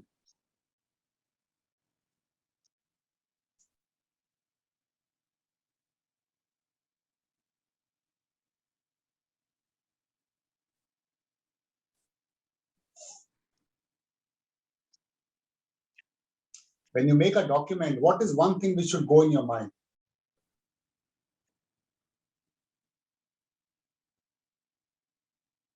Okay, let me rephrase my question. Do you sign contract with your client? When you sign your contract, when you issue the rating company, you sign some mandate letter, right? Right? Okay. After signing, how many times you have read it? None.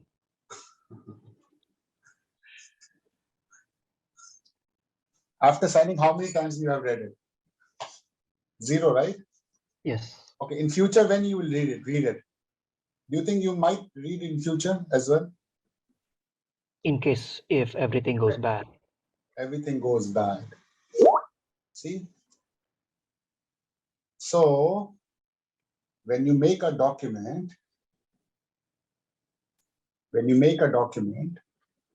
you should have this mindset.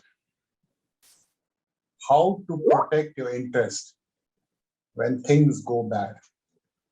And you will make extremely good document. Okay. So document people don't read when things are good. Documents people only read when things are bad. So out of 100 document will sign, 95 you will not even see next day. But 5 you will only open. And when you will open, like my friend said, when things are bad. So if you have to draft a good document, you should always do this. Okay, that's what I tell people.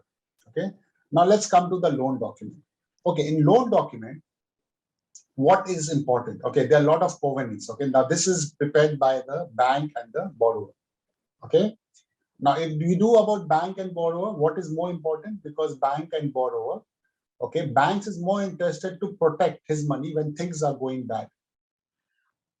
Okay, that is the only objective. And of course, how to protect? There are two ways to protect. Okay, one, to not let that event happen. That is also protection, right? One, so sports, you play sports, right?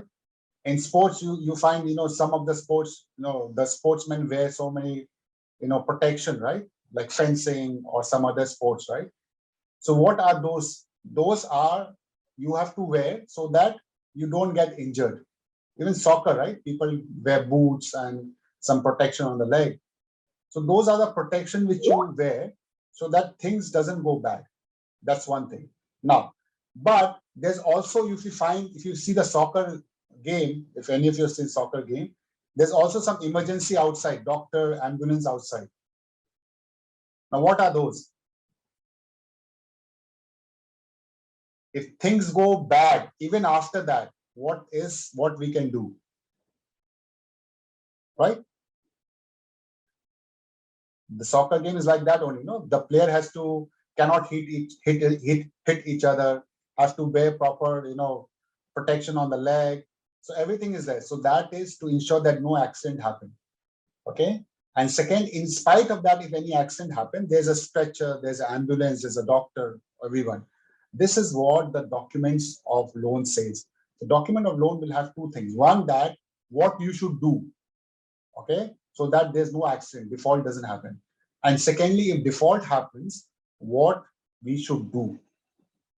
Okay, now there are many clauses which are in the document. Okay, I'm not going to cover all, but I'm going to cover the few important ones. Okay, which will help you to understand and why this has been put. Okay, so let's do it.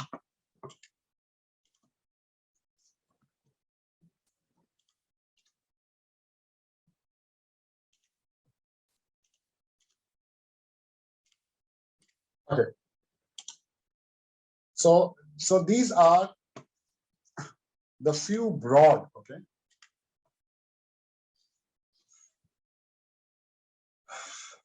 okay.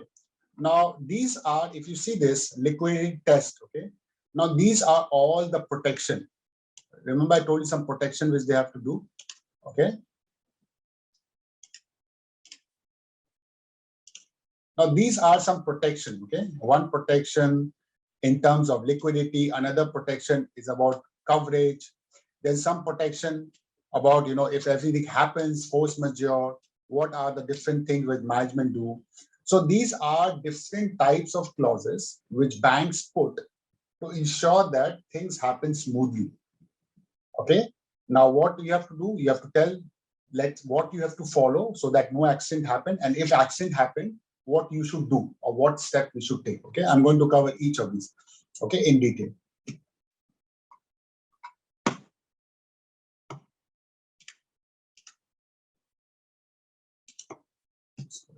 Sorry. Stop. Okay.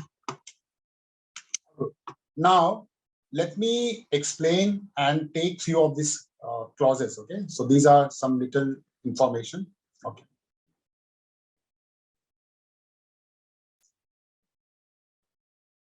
Okay. Okay. Now, I'm going to just explain few of the important one. Okay. Now, first one is use of proceed. Okay. Now, quickly tell me why bank put this restriction on use of proceed. Why bank put this restriction on use of proceed? to avoid such streaming, Sorry? to avoid the loan to be used those not stated in the document. Yes, basically bank gives money for you a specific purpose. Okay. If you want to build a house, bank will give you money for this and you have to use the money for this. You don't want people to use money for something else. Okay. Why? Why?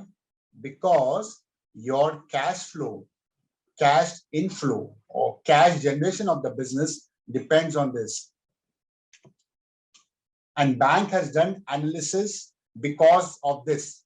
Bank has said, I give you money, you build a power plant, you generate the cash and give money back to me. Now, if you don't put a power plant, you make a bungalow, then technically you are at loss. Bank will not be able to recover the money.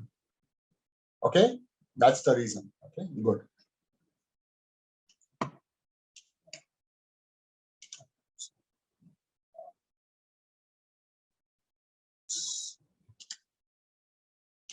Okay. Okay, this one not required. This one, interest rate. Okay, bank can put the fixed or flexible rate. What is the advantage of fixed and flexible rate? Advantage or disadvantages? Anyone?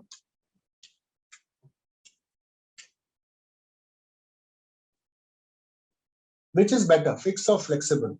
Where the company has more risk, fixed or flexible? From which side? The bank side or from the corporate perspective? Any side you can pick. Depend Well, on the situation. Sorry? Sorry. Any side. Sir. So you pick from the company risk perspective. Which one is better for the company? Fixed or variable? Fixed. It gives you more flexibility in projecting the cash outflow. Okay. Fixed and variable? But again, if the interest is lowered, then it's an opportunity loss from the. So you gave me both answer. You said. But yet again, it gives benefit because it gives you more like in projecting or in corporate financing your projection. That it will give you greater flexibility because you know how much cost of fund, how much the cost of fund you should pay. Tell me example with some some industry quickly. Any industry you feel?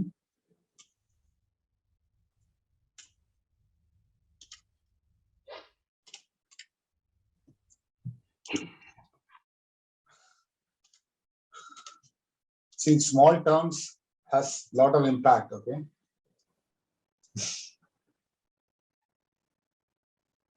Anyone quickly?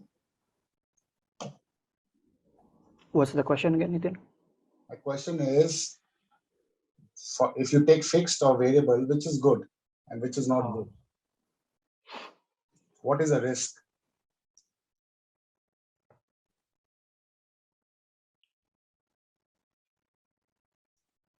Depend on the source of payment or the cash flow. Yes, it depends upon the source of payment and cash flow. So what kind of business you would prefer fixed? So if you are working on a project where your cash flow is predictable, your revenues are predictable, your costs are predictable, your repayment are predictable, you always prefer a fixed one, right? But generally, banks don't give long fixed term loans. Okay, 1 or 2 year fixed and it will move to variable. But ideally, you would like that, right? So you can match with your cash flows. Okay. Now let's say you are in business where your revenue is fixed, everything is fixed, and your interest rate is going up and down. Okay, so that's a risk in the business. Okay, that's why many projects become fail because of increase in interest rate. Touch wood, last 5-10 years interest rate has been going down everywhere.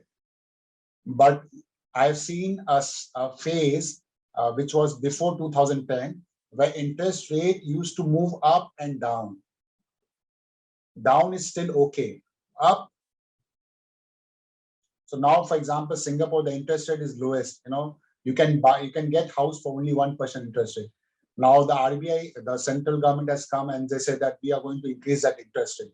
Now, when the interest rate increase, what will happen? It impacts your return, and many projects become unviable and people stop investing, and existing project get impacted. Okay, that's how linkage. Okay. Now, prepayment not required. That's not work. Collateral. Yes. Now tell me, what kind of collateral bank takes? What do you think?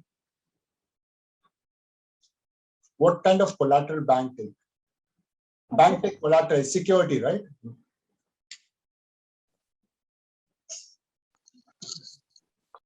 Okay.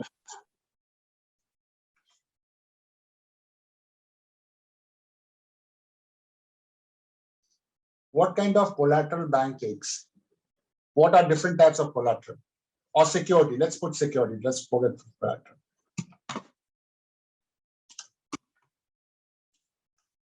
Okay, let's type it. Yes, please, quickly. This is very important. Guarantee, corporate guarantee, accept. Okay, let's write it. What are the potential security bank will take? Okay, assets. Future cash flows. Asset, fixed assets. Inventories. Sorry? Inventory. Inventory. So current assets. Future receivables. Bella has Current assets have everything. Receivables, inventories, etc. Okay. Then what else? Cash deposit. Sorry? Cash deposit. Cash deposit. Okay. Cash deposit is also current asset. So, cash deposit. Wow. Okay, I will explain that why they need. Okay.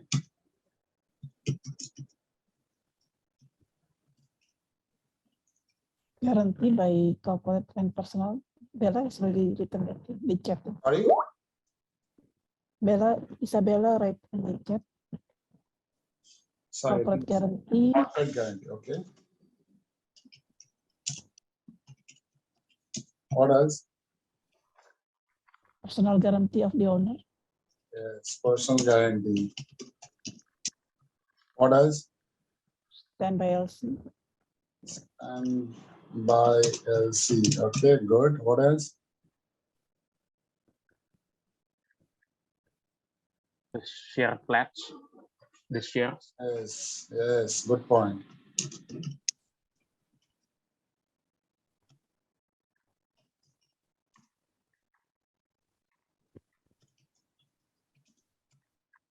Okay, what else? Yogi mentioned future cash flow. That we have already. Receivables. Yeah. Receivables In is the a- current assets, yeah. No, I think okay. Receivables is one. Is future is your securitization. Okay, just separate it. Okay, just.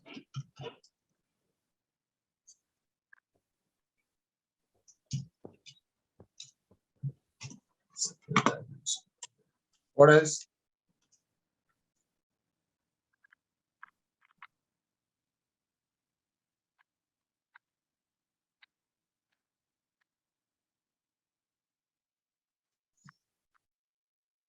Invoice. Yeah. Current assets. As we have put receivables, invoice, everything. Okay. Somebody has put land and building, machines, corporate guarantee, personal guarantee, AR, standby. Okay, we have put that. Anything else?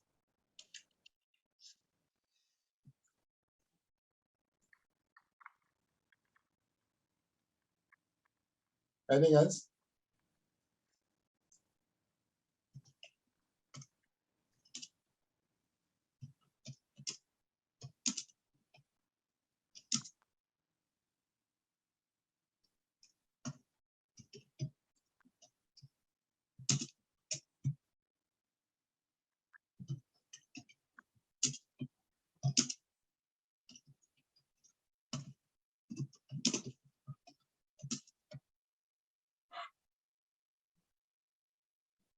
Anything else?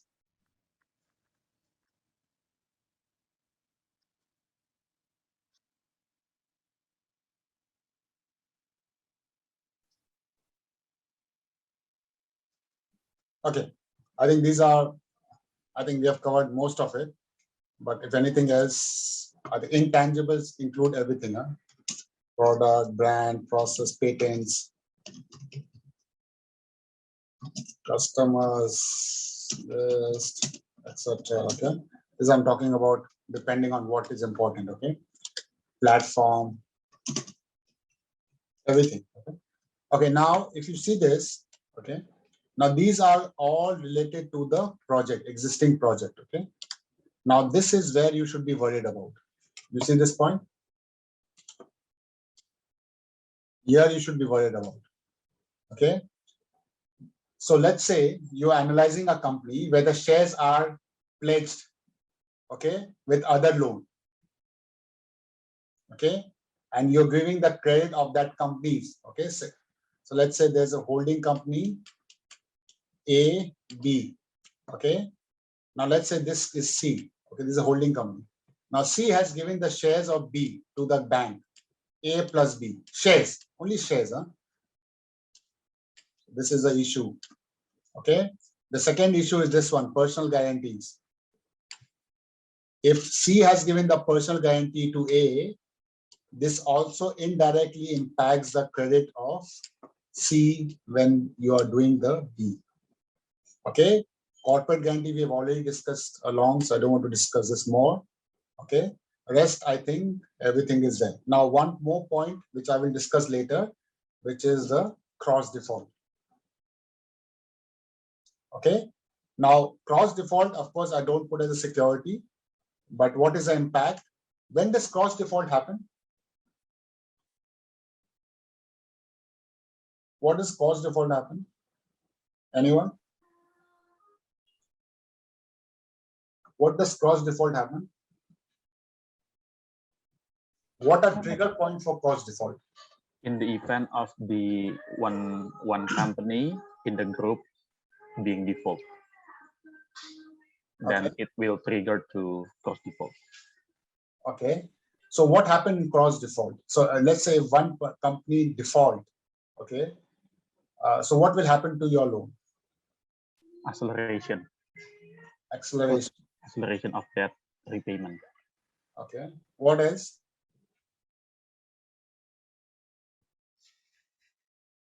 What else? The collateral being exercised. Collateral will exercise. Collateral will exercise. I mean, collateral of A or B? Let's say if the default happened in B. So what A will do?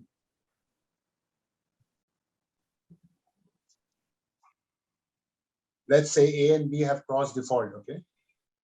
A default. Oh, sorry, B default. What A will do? The banker in A will do.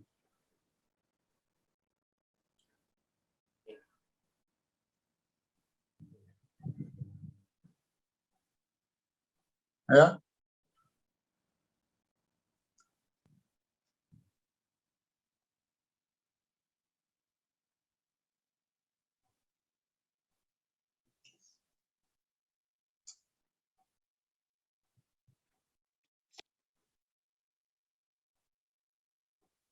Yes, please.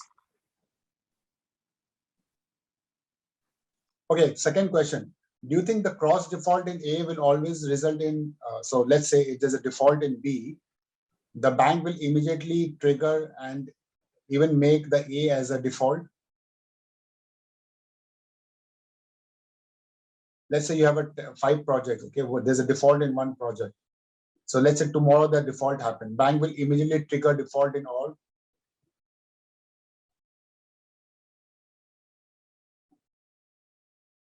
What is the objective of bank? To run the business or to ensure that they get the money back? To ensure they get their money back. Ensure that they get the money back. Bank is not interested to run the business, right? We all agree to this, right? Okay. So generally, if there's a default in one, okay, always remember when anyone put these clauses, they always put as an option, not an obligation. Understand the difference between option and obligation? Whenever bank or anyone put the clause, okay, protection clause, these are more as a option, not as obligation. Okay. So for example, in your employment agreement, you have said you have to come by 9 o'clock in office. Okay. And leave by 6 o'clock. Right. So if you don't come by 9 o'clock, technically there's a breach done by you. Right. But doesn't mean that your company will throw you out. No, right? It is very small. The company will give you. But let's say tomorrow you done something wrong. Company will use that as a provision to throw you out. Getting my point, what I'm trying to say? So most of this agreement, cross default and all those things, of course, these are trigger point, but it doesn't mean that company will always trigger an event of default. That's first thing you should understand. Okay. The idea is to protect immediately when you do event of default, also understand that this impact the business. And if this impact the business, that will also impact the loan. Bank understand this. Okay. That's why many times you don't even know the event of default provision has been triggered. It doesn't come in the news. Okay. So what happened generally when the event of default situation happened, which is like cross default situation happened, there'll be like a cure period. Okay. The letter will go to the company and letter will say that please do this thing and we will do it. And the company does that 1, 2, 3 things and the loan has become normal. 80–90% times this thing happen. But why this provision are done? So that to keep the company in check. You understand? Because if you don't keep this provision, company will go and start taking loan in all the subsidiaries. Okay. And you don't have control how much loan they have taken at a group level. So that's why to keep a check on the overall loan situation, the bank put this kind of condition. Clear? So these conditions, whenever you are put, the idea is to restrict the company to take too much of loan. The secondly is to ensure that that company fulfill its obligation on one subsidiary. Else, they are at risk of getting default in all the other subsidiaries. So it's to control the company so that they can honor their debt service obligation. Okay. Now, from your perspective, event of default, it means that the risk is all the subsidiaries. When you are evaluating, let's say company A, and this is linked with event of default of company B, technically now the risk of A has to be linked with risk of B.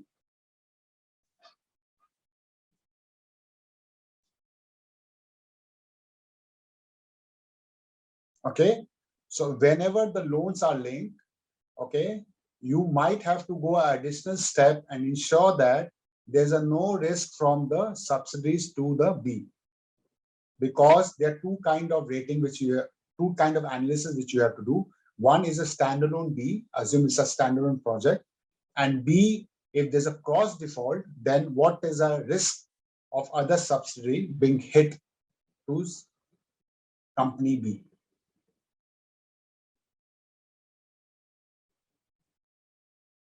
Okay.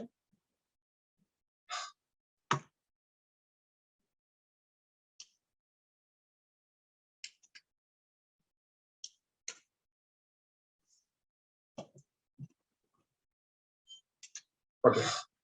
So this you can say this is a cross default. We have already done this. Okay. Now this is linked loan. Okay.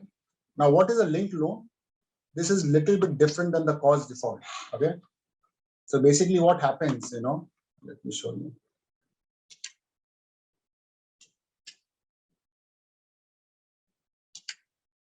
So let's say, there's one security, okay, land, okay, and you take $20 million, okay, and let's say, you go to bank and you have a small piece of land, you take another $10 million, okay.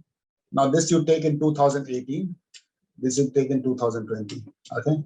Now let's say the value of this land has increased, okay. Now what bank will do? Bank will link this loan with this loan. Okay, and we'll say that this loan, let's combine this loan, okay, where the security of these two loans are linked. Okay, now this is different from the cross default. This is not, this is a two different securities. Everything remain the same. Okay, the security is increased and the line is also increased. Okay, security is increased and line is also increased.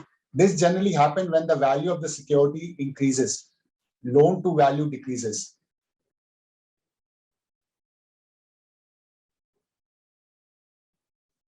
Okay.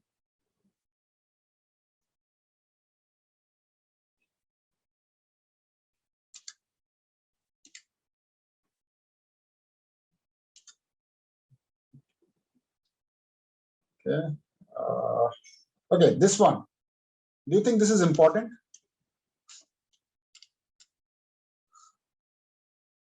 Yeah. It's very important, especially if your loan has come from the, if loan is a, you know where the jurisdictions come into play?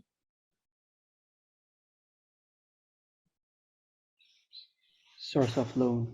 Do you think that two Indonesian company can keep Singapore as only jurisdiction?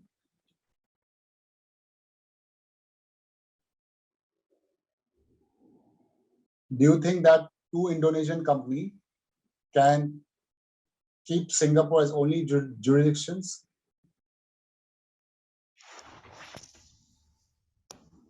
What decides the jurisdiction?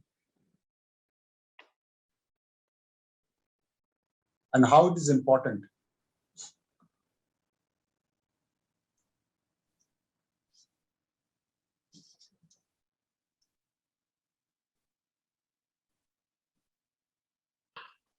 I think for your question, it's impossible to have Singapore as the only jurisdiction because maybe the vendor is based in Indonesia, so and their loan comes from Singapore, so there's two jurisdiction there.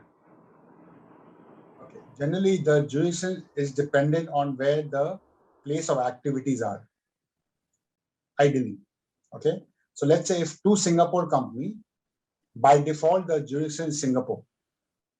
They cannot just say my jurisdiction is Indonesia because the place of activity is in Singapore. But if the people are from two different jurisdictions, let's say I do partnership with Profindo, okay? Now, if I do partnership with Profindo, I'm based in Singapore, Profindo is based in Indonesia. Now, because they are people from two different jurisdictions, you can choose one or both, or third. You can also choose third, okay? That is possible. Now, why this is important? Because again, this will tell you that in case there's any issue, okay, how you're going to resolve this. And this depends upon the jurisdiction, okay, especially for the bankers, because what will happen when you give the loan, the problem is, again, like I said, not when the loan is doing good. Like, I'll give you a small example, like in India, 2 years, 3 years back, if any bank, if anyone defaults, to recover the money, you need at least 5 years, 4 to 5 years. Because the process was so lengthy, jurisdiction was India, and all the process was there. Now that process has been reduced to 6 months to 1 year. Now suddenly you see, by doing this, there are two impacts. One, the credit quality improves drastically because people now are serious people, right? They understand. Secondly, it also helps the bank to understand that what kind of risk, if tomorrow anything happens, if they can get money in 6 months, what type of action they should take. Okay.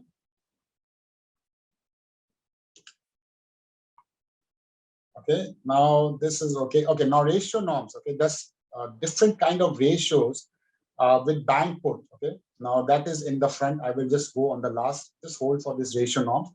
This is more for the monitoring. Okay, the idea is that bank will give you different norms that you have to maintain. Especially there are 2, 3 important one, which is like your debt to EBITDA level, your debt to equity level, and some other ratios. Now, what is the objective of this ratio? The objective of this ratio is that you ensure that you don't cross the line, because the bank objective is also to control you. Okay, so these are like the warning signals for the bank. Ratios are like the warning signals for the bank. Okay, 1, 2 times, 3 times you start breaching the ratio, bank will be ready to now start take action against you. Of course, there's a process. It's not that if you just fall for 1 or 2 times, bank will take action. What I'm trying to say, the bank will be ready to ensure that something which can be improved, something which is temporary can be managed, is okay. But if bank feels that you are going in a wrong track, your graph is falling down, you cannot control it, bank will start taking your the assets or their rights. Okay, I'll explain this ratio just in 5 minutes. Okay, so now this is okay.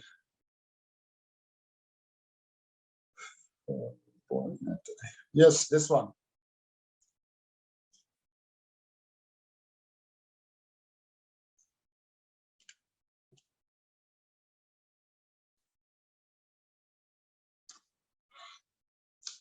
You know that when you go and take money from the bank, and bank feels that this money, let's say this is a holding company and this is a subsidiary. Okay, the holding company is very small and subsidiary is very big.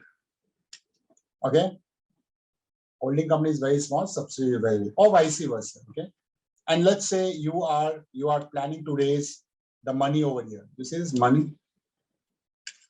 Trying to raise, let's say, money 100 million over here. Now bank, and you give enough security to bank. Okay, you say, okay, take whatever security you want. We will give all the security to bank. Okay. Now in this scenario, when you go to bank and you give enough security, in spite of that, bank may also ask this company to be the core borrower, or put some kind of restriction on this company. Okay. Many cases, the company borrow at holding company to put in the subsidiary company. So end use is this company, right? So in spite of this putting money, okay, bank know that this money, bank will put this company as also one of the co-borrower, or someone as a guarantor, or someone having the responsibility.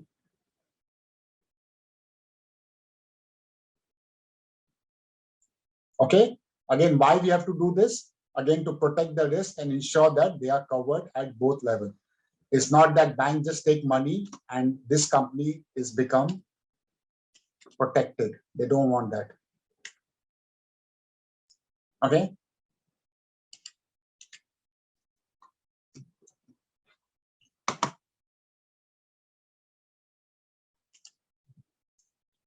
Okay, rating, I think you guys are expert in this. I don't want to touch on this. Bank may ask you to do rating. Okay, guarantees. Very important clause.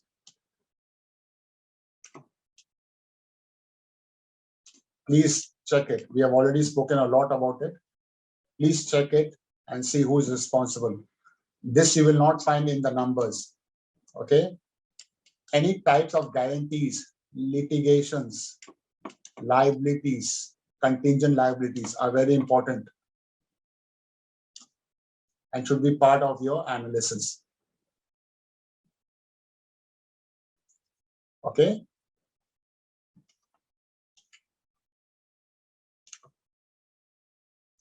Okay, I think these are few things which is relevant for you.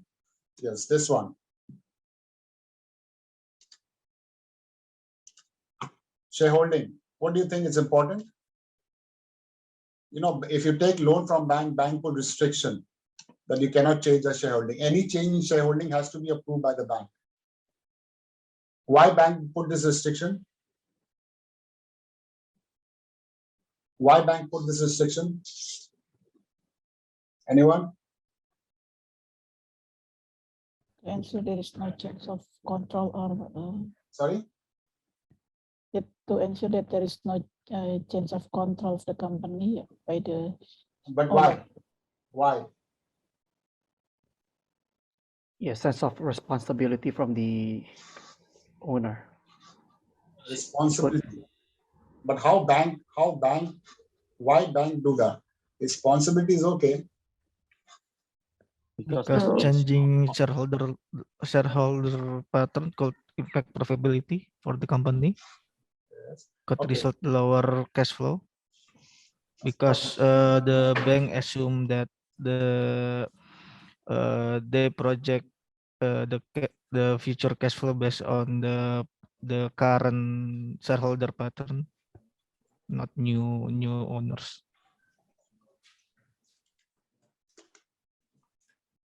Okay. The question is, when bank give the money, they have done the credit analysis of you. Agree or not? When bank give money to Martin, bank has checked all his salary slip, his credit record of Martin, right? Now, after taking a loan, bank will say, okay, I will give everything to Yogi. Okay. Let's say Martin give the shares to Yogi and say, I'm going. Now, bank don't like Yogi, for example. Then bank is forced to take, right? Because Martin already sold. So that's why this restriction has to be there.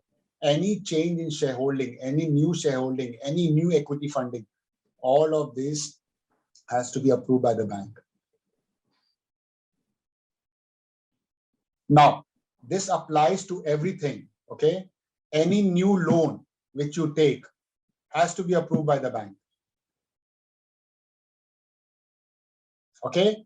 Any kind of contingent liability you create on the company has to be approved by the bank. Okay? There are various other restricted covenants, okay? Like if you do any M&A, it has to be approved by the bank. If you change your business line, you have to be approved by the bank. All this have every core thing. The answer is same. Because when bank gave you the money, bank gave you money for the real estate. You can't tomorrow go and start the technology business. Okay? When bank gave you the money, bank don't want this money, you go and do M&A. No. Bank gave you this money to set up the factory, you should set up the factory. Okay? Tomorrow you get any investor, again, you can do that. Again, remember the word. Bank put all this clause as the option, not as obligation. Option means you can take the approval from the bank. Okay? Bank will give the approval. But you cannot just do like what you want to do. Okay? Now, agreement with the customer, I told you, these are all agreements which bank may put a restriction on it. Subcontracting clause, okay? Now, this is also very important. In some case, bank put restriction, again, the same objective. Bank has given to you, you have to do the work. You cannot just go, take the money, subcontract the work, and they say work is done, okay? If anything has to be subcontracted, anything has to be done, it needs to be approved from the bank, okay? Management control, again, same reason. Why shareholding and management control change should be informed and approved by the bank, okay? Okay, board representation. Do you think bank, this bank takes this right in the case of event of default, ideally in the event of default, okay? Because bank don't have time to sit on the board of all the companies, okay? So generally in most of the scenario, wherever there's an event of default, bank will have the right to appoint one or two person as a director, or if they find the company is not doing well, they will put one or two people as their nominee director. Okay. Now in Indonesia, you have two level of boards, right? Commissioner and the board of director. So I don't know. I think your board of director is more powerful, right? I always get confused. Commissioner is powerful or board of director is powerful? In Indonesia, who is more powerful? Maybe depending on the composition of the commissioner. If the commissioner, then there's, yeah, let's say, if the owner sit in the commissioner, then if the professional will be more powerful, yeah, particularly if maybe the management is like a professional or Okay. not related to the owner. Okay. So, so generally, like for example, in Singapore, we only have a board of director, right? So, what is the objective? Why people want to sit on the director? Why people want to sit on the board? What is the advantage and what is the disadvantage? What is advantage? What is disadvantage?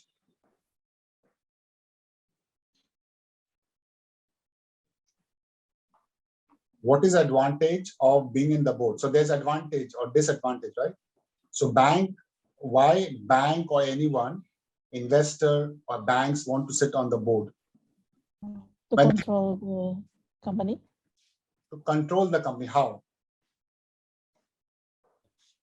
Because the management involved in the day-to-day operation. Okay, okay, agree with you. So just to make it a little bit more simpler, see, all the decisions in the company are taken on the board. Whether to take additional loan, whether to sign the cross default, whether to decide where the capex has to be done, whether to hire some senior people, whether to get any new shareholder, whether to invest in anywhere, whether to divest anywhere, all decisions are taken on the board. So if you sit on the board, you can decide, you can stop, you can discuss, and you can also take action. So further, if you actually want to understand what are the critical decision company has taken, please go through the board minutes. Board minutes. I am not sure if company is going to share with you because these are confidential information. But if you can get it, you will get all the information. What are the decisions taken by the company? What are the action plan? What are the issues in the company? Everything will be in the board minute. So if you can get access to it, you will get a lot of information. Okay. Now these are advantages. Okay. These are advantages. What is disadvantages?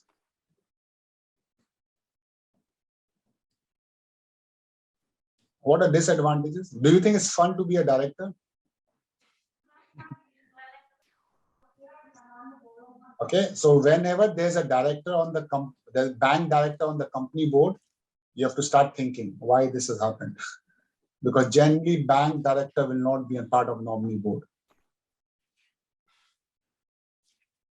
This is a signal.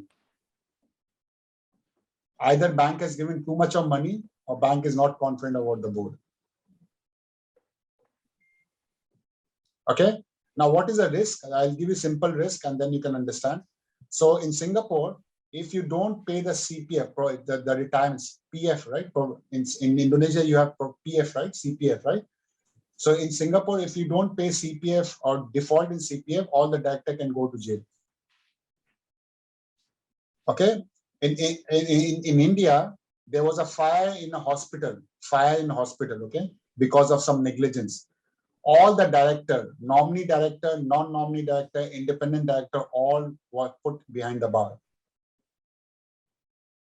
So you understand the risk as well. So that's why people don't want to be in board. But banks, if they find situation is very bad, they will put the people on the board. Okay. Now let me take you to last point. Okay, which is so these are all we have done. Okay. Now this is the last thing, which is the event of default. Okay, tell me what happens in event of default. What happens in event of default? Anyone? Bankruptcy process started. Sorry? Bankruptcy process started. Bankruptcy process default. So let's say if I don't give you any document, and instead of 60 days, I take 90 days. So if I don't give document, I will do event of default, right? Yeah. So you will start bankruptcy process. Yeah, or either that or restructuring process or negotiation regarding the loan. Yes. So that's my question, Marshall. That if let's say you ask for some document, right? And that document I'm not able to do. So technically I will be doing event of default. So you will start the bankruptcy process with me? Yeah, Just for a few documents, you will start bankruptcy. could be. Maybe it's just a sign here for the Very payment. strict, very strict banker, you know, very strict banker. Okay, generally it doesn't happen like this. Okay, now you have to understand anything which you don't follow in the agreement is an event of default.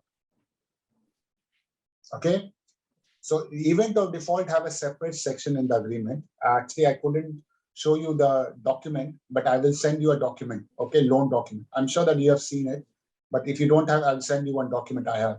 So bank will put all the points which will do event of default, and in the last they will put a point that if you don't follow any condition in the agreement is an event of default. Okay, so let's say if you don't give document is an event of default. If you don't pay interest is an event of default. If you don't get the insurance in the time, it's an event of default. If you don't sign any agreement, it's an event of default. If you don't hire a senior people, it's an event of default. And there are list of articles. Okay, now generally what happens whenever the event of default happens, there are two things important which you have to understand. A, the materiality of the event of default. Okay, not all event of default you will trigger the liquidation process. Always remember, once you trigger the liquidation process, banks get hit most. I agree. Okay, I repeat, sorry. Once you trigger the liquidation process, banks get hit more. You agree with me? Do you think any owner will go into liquidation if there's a lot of value in the company? Will any owner default the payment if the company is doing good? No. So whenever this kind of scenario happens, the value which is most hit is by bank. Okay, let me give you one simple example. Okay, so tomorrow, let's say today, Unilever shares. Okay, Unilever shares. Okay, let's say tomorrow Unilever comes to you, and they have doing everything right. Okay, people are ready to give loan to them, right, or buy the asset and everything. Tomorrow, let's say Unilever have a very nice building in CBD area. Okay, tomorrow Unilever say, I want to sell this building. Everyone will go, and bid for that building, give very high. Tomorrow, if Unilever announce that they have defaulted in loan, they are into liquidation, do you think that they will get the same value of the building? Liquidation value and normal value, do you think are same?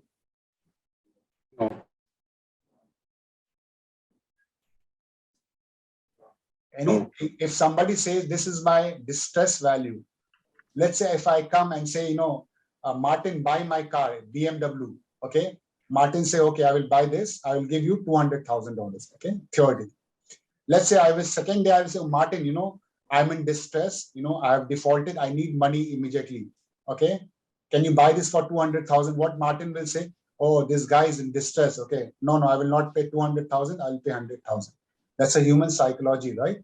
Distress value is never the same as a normal value. Is never. What you buy in the normal market, what you buy in the distress or liquidation is never the same. That's why liquidation is not the first option. Liquidation is always the last option. The first option is a cure. You cure everything. You give time to the company to fix everything. If it's not fixed, you try to restructure. If you cannot restructure, then you go for liquidation.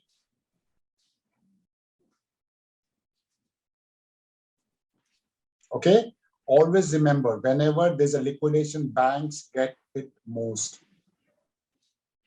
And company will never default until and unless there's a value in the business. Okay, now that brings to us the next point, which is what are the warning signals. Okay, So let me now show you some of the warning signals. Okay. Okay. Now, before I discuss this, okay, I need to share this one slide with you. This one. Then we go for these warning signals.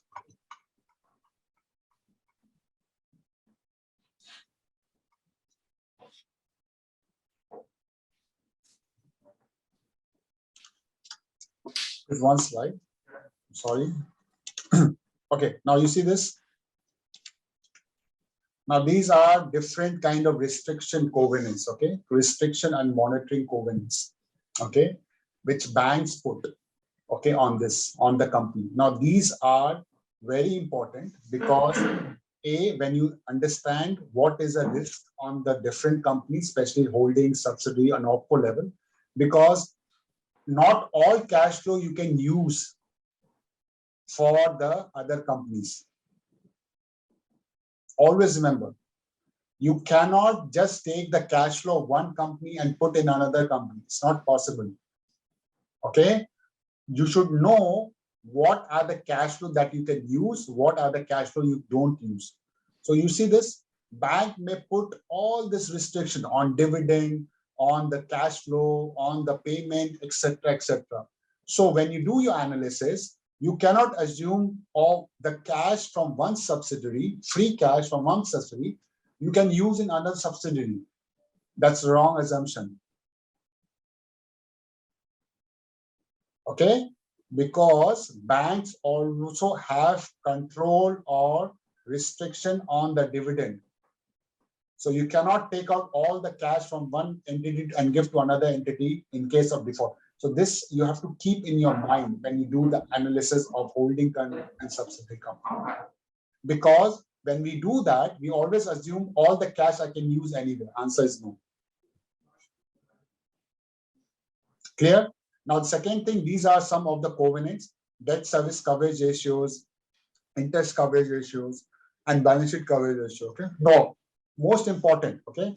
Now, remember yesterday I asked you, what is your debt service coverage ratio? Okay.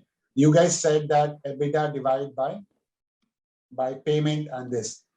But if you want to understand more in detail, if you want to understand more in detail, is not EBITDA. The better would be which one? Tell me. If you want to do the debt service coverage ratio, which is a better option to do it? EBITDA or something else? Do you think EBITDA is the right way? Maybe operating cash. Operating cash, perfect. Because EBITDA you can create, but let's say a lot of money is going in your inventories, where the bank will get money. If your clients are not paying money, what is that? So that's why in finance world, there's a concept called CFAB.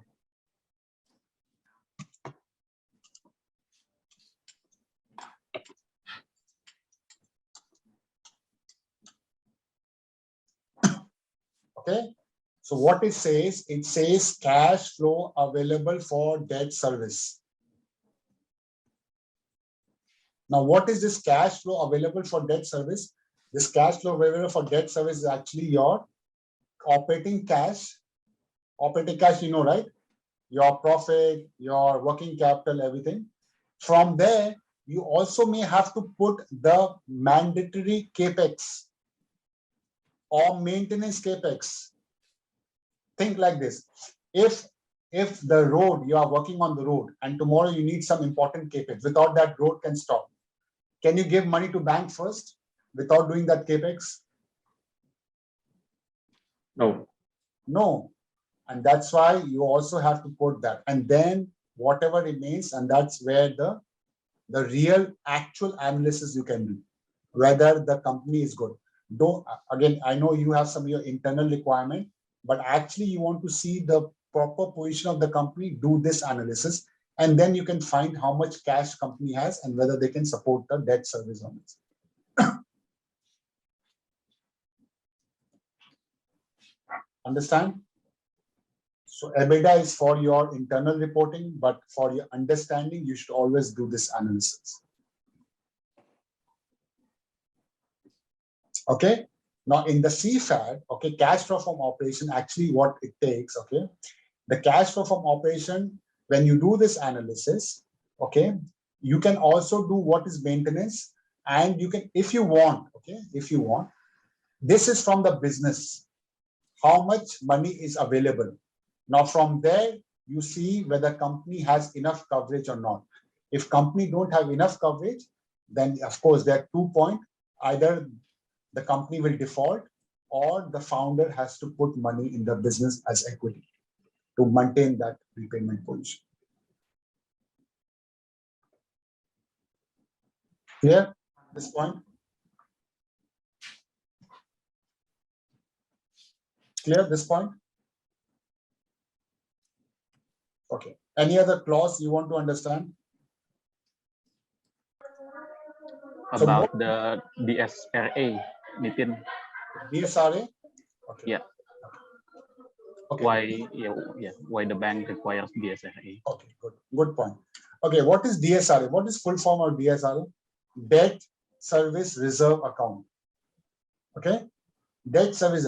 So this is nothing but your cash deposit. Remember, somebody told cash deposit as security. Somebody told cash deposit security, right? Yes. Yeah. So this is something like security which you have to give to bank. Okay. Now what are these? So remember when I told you that when you do something which is not in the agreement, bank will not go for the liquidation. Bank will give you some time to fix, right? And especially in the project finance. Okay. What happened in the project finance? In the project finance, okay, the business take time to stabilize. Okay.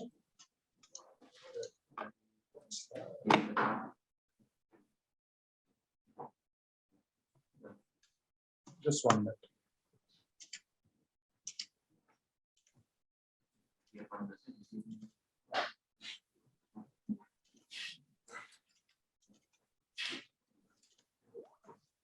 So when you do the project finance, okay, what happened? Project finance. So project finance, when you take the loan for long, let's say for 10 years. And let's say for first 2-3 years, okay, you do construction. Okay, and then let's say this is operation. Okay. Now what happens? Okay, whenever you're doing project finance, okay, this is DSR generally is used in the project finance. Okay.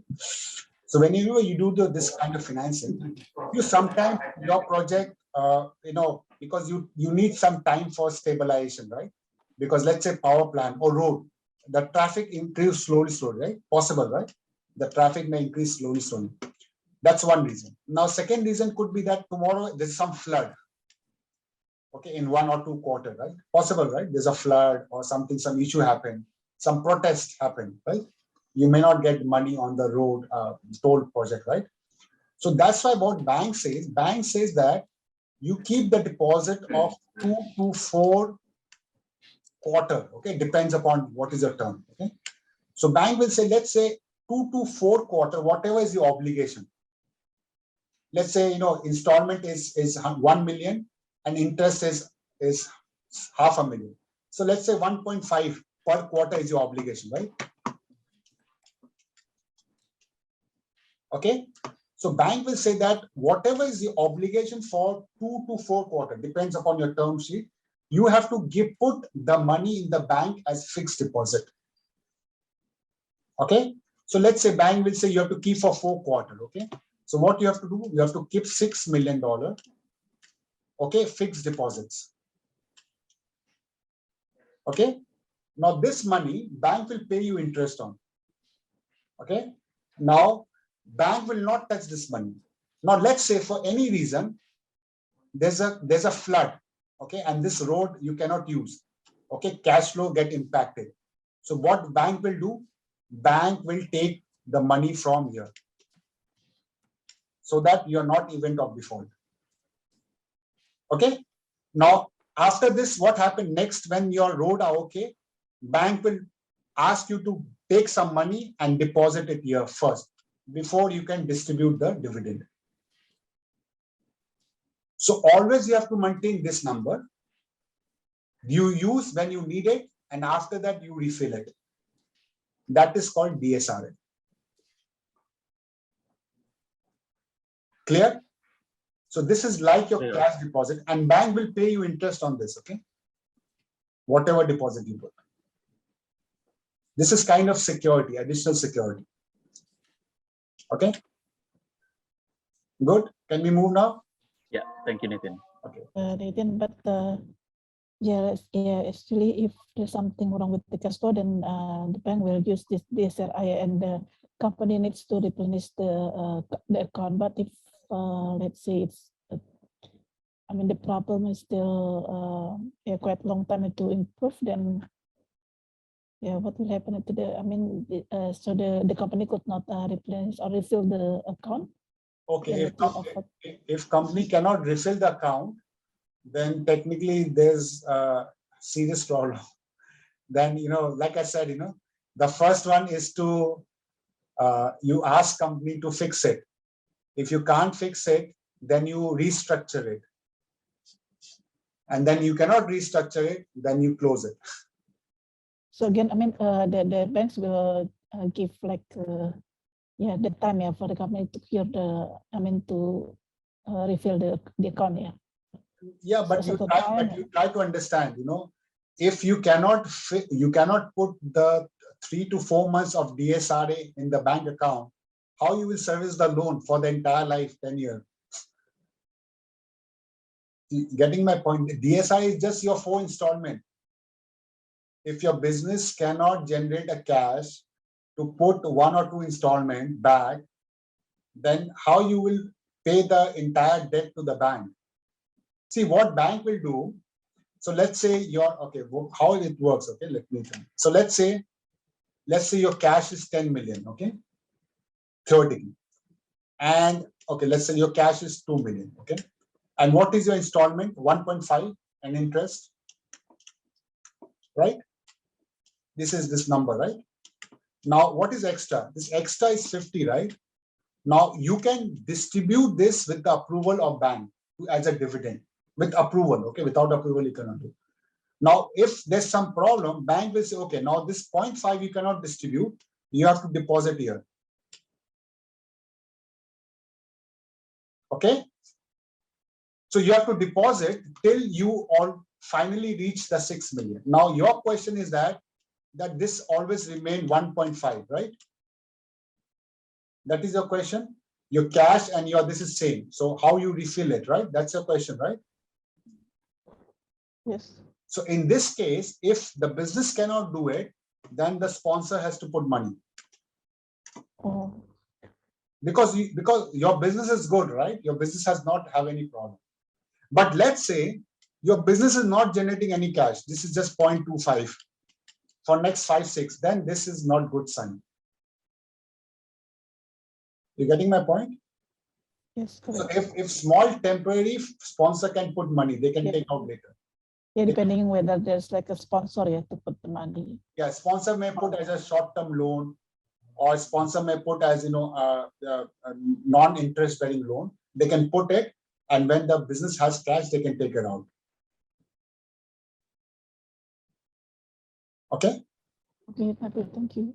Okay. Anything else before we move to next? The last, okay. Some of the signals.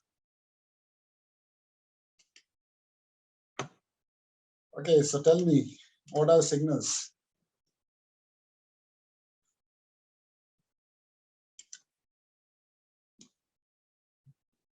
What are signals?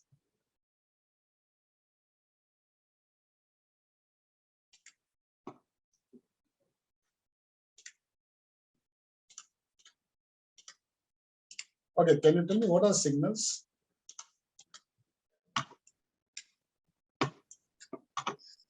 Signals of distress. Yes. What are signals of distress? Hefty discounts. Okay. Okay. To unload the inventories, yeah. Okay. Okay. Before that, let me show you something interesting thing. Let's go.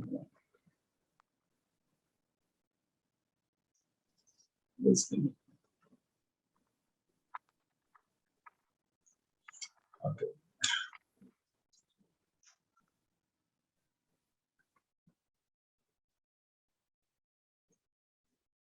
Okay. So of course, we all know a lot of signals, right? Okay, you can go to a restaurant, no worries. Okay, now tell me one thing. Let's say this is a debt value, okay? And let's say this is equity value. Okay, so let's say this is a 50 million, and this is like 200 million. Okay. Now tell me where the default will happen. Where the default happens. It happens here. It happens here. It happens anywhere. Where the default happens, according to you.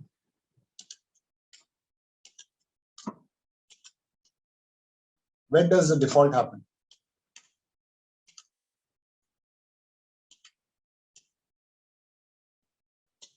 This is 200, this is 50. You understand this graph? This is 200, this is 50. What is enterprise value? You know enterprise value? 150. Sorry? 250. Okay, enterprise value, EV is 250. You know what is EV? EV is equity value plus debt minus cash. Enterprise value means what is the total value of equity plus debt minus cash, okay? So if you see the enterprise value is 250, 200 plus 50. Debt is 50 and equity is 200, okay?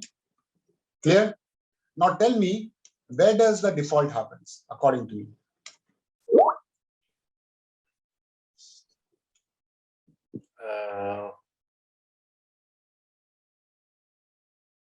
When the EV is negative. EV is negative. Yeah, because if So equity is zero. EV is negative is this portion. EV negative is this portion, is it? Yeah, so or the EV is zero.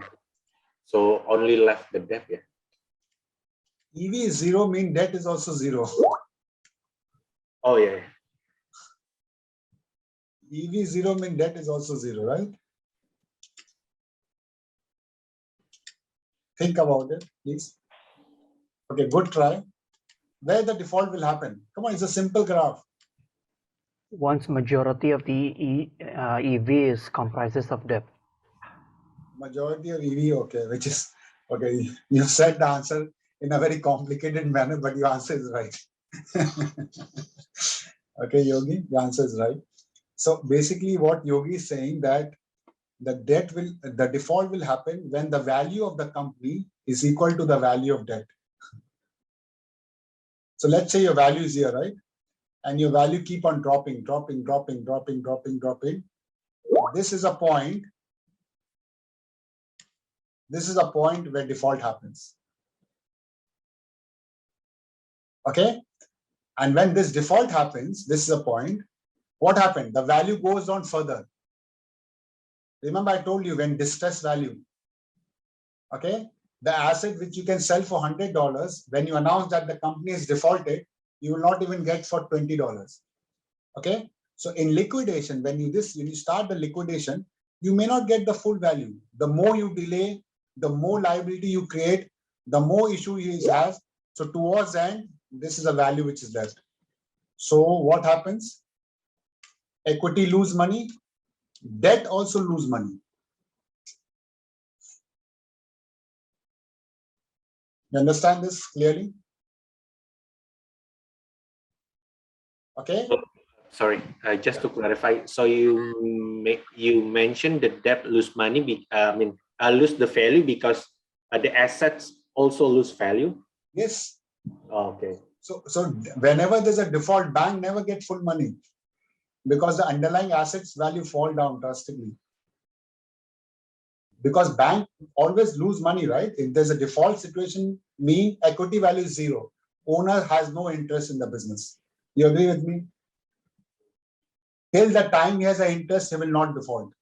He will do anything which he can. Okay? Whenever he feels that the value of the company is equity value zero, there's nothing for him to make anything. He will say, I cannot pay. And there where banks come in. Now, when banks come in, you know the value of the company degrades drastically if the moment you announce that there's an event of default. Why? Because your creditor will not give you any funding, right? No one will finance you. Your receivables will stop coming. If people know that you're already in event of default, people will stop paying you the money. Employees will start leaving you, right? Nobody will buy product from you or services from you because you know you're already in liquidation, right? So what happens? Suddenly the value of your business goes down drastically. And that's why I told you many a times you don't even get to this point. Bank immediately will do some kind of planning and restructuring and again move this graph here.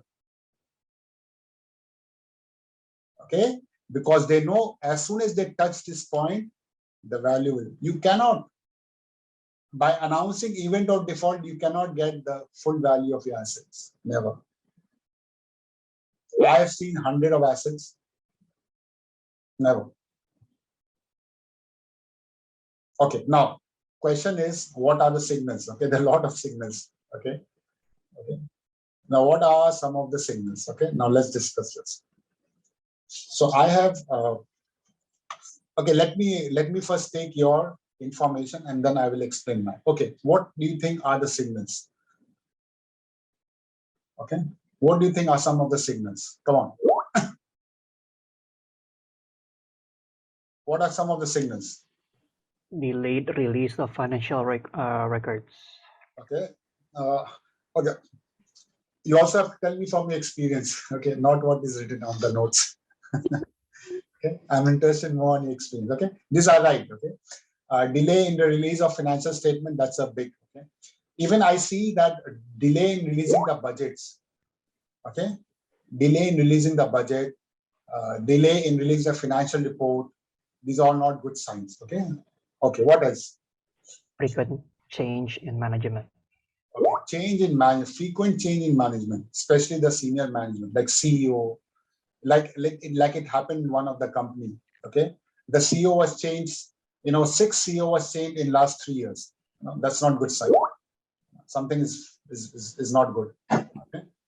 So yes, change in the senior management is not good sign. What else? So let's finish all this thing, then we will go with some more. Lengthening receivables. Sorry? Lengthening receivable days. Yeah, working capital degradation. Okay. This is one of the very important. I always tell this. Working capital is where you get a lot of adjustment, lot of problems, lot of solutions. Okay.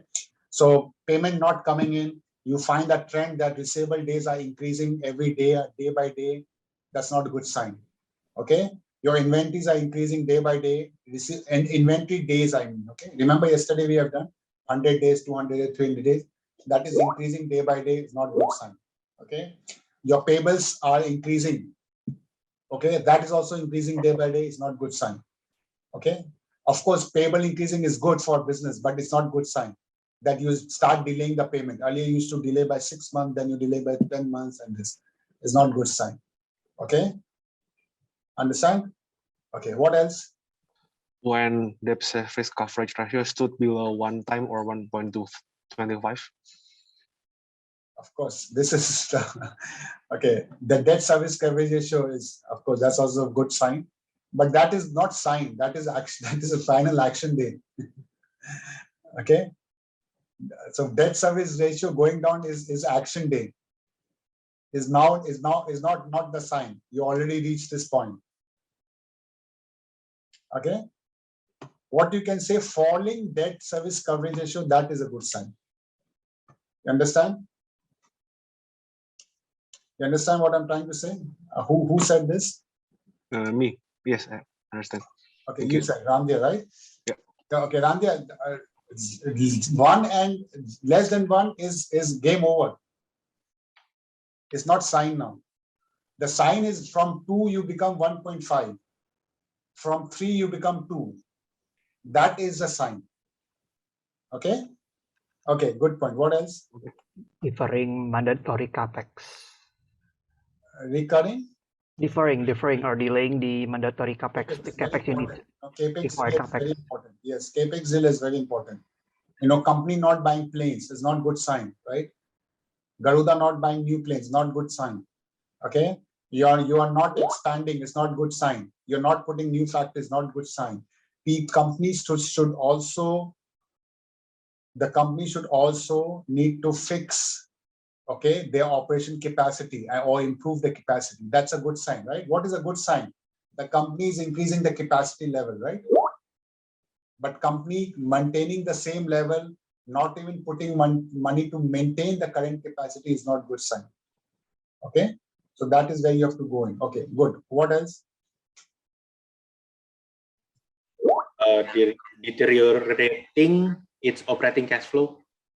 Okay, that's a very good sign, which I already discussed on the day 2, right? Any operating cash flow, stable, still okay, increasing, still okay, decreasing, not good sign, negative, worse sign. Okay, deteriorating cash flow. Okay, good. What else? A persistent decline in margins. Decline in margins. Yeah. How this is a bad sign? This is actually a good point. Okay, but how is a bad sign? It may indicate your bargaining position towards your vendors or even your market shares. Yes, I towards your think. Okay, I'll give you my personal experience. Okay, so I worked in one company which was in completely distress. Okay, and this company I work is my personal experience. Okay, and I tell you what my experience is. What I used to do. Okay, because I was working in that company. That was my first job. Okay, the company had a major cash flow problem. Major cash flow problem. When I say major cash flow problem, means not enough cash to even pay the salary. Okay, now every day, the CEO used to call the supplier. The supplier payment was 1 year delay, 1 year to 2 year delay. And these are all similar, but not defaulted in loan. Huh? Not defaulted in loan. The payment was 1 or 2 years. So, now if your payment is delayed by 1 or 2 years, who will supply you material? Who will supply you material? You tell me. One, who will give you material at a very high price? Agree with me. Who will supply? If your delay is by 1 year, so people who will charge a very high price and the normal market price will give you the material because you know that he will get payment after 1 year, right? Or people who you say that I will buy in the cash, right? So technically 90% of the time, they used to buy, what they used to do, they used to clear 2 old bills and buy the 2 new bills, and the pricing of the material was at least 10 to 20% higher than the market price. And this I have seen myself. Okay, so this is actually very good sign. If the cost is increasing every year without any reason, that could be one of the reasons, because they're getting material price at very high price or getting things. Okay, good point. What else? The company has problem to employees due to the delay payment of salaries. Of course, that I gave you an example. I used to get salary after 1 month, one month delay, 1.5 month delay. And many people used to leave, but I didn't have options, so I used to stay. So yes, that's a good sign. High employee turnover, okay, is actually one of the challenge. Okay, what else? And actually, I worked in the company. I can tell you 100 problems which I faced, and these all was warning signals. But the company didn't default it. Huh? That I say, the company didn't default, but the signals was so relevant that it could default any day. Okay, what else? No new product developments or no effort in putting any. So yeah, one of the important thing that you don't launch new products or delay in the projects. Okay, if your project gets delayed, every time you say that, I will expand the 2 new road, I will add 2 new projects, you're not doing it, technically you are in cash crunch. Okay, You say, okay, I'm going to launch this every year. You announce, you're not doing it. Your construction is getting delayed every 3 months, 6 months for some reason. These are the signals. You have a cash problem. Major cash problem. Okay. Okay, good. What else? I think I want some of your personal experiences. Any personal experience you have done from your life. I need that data.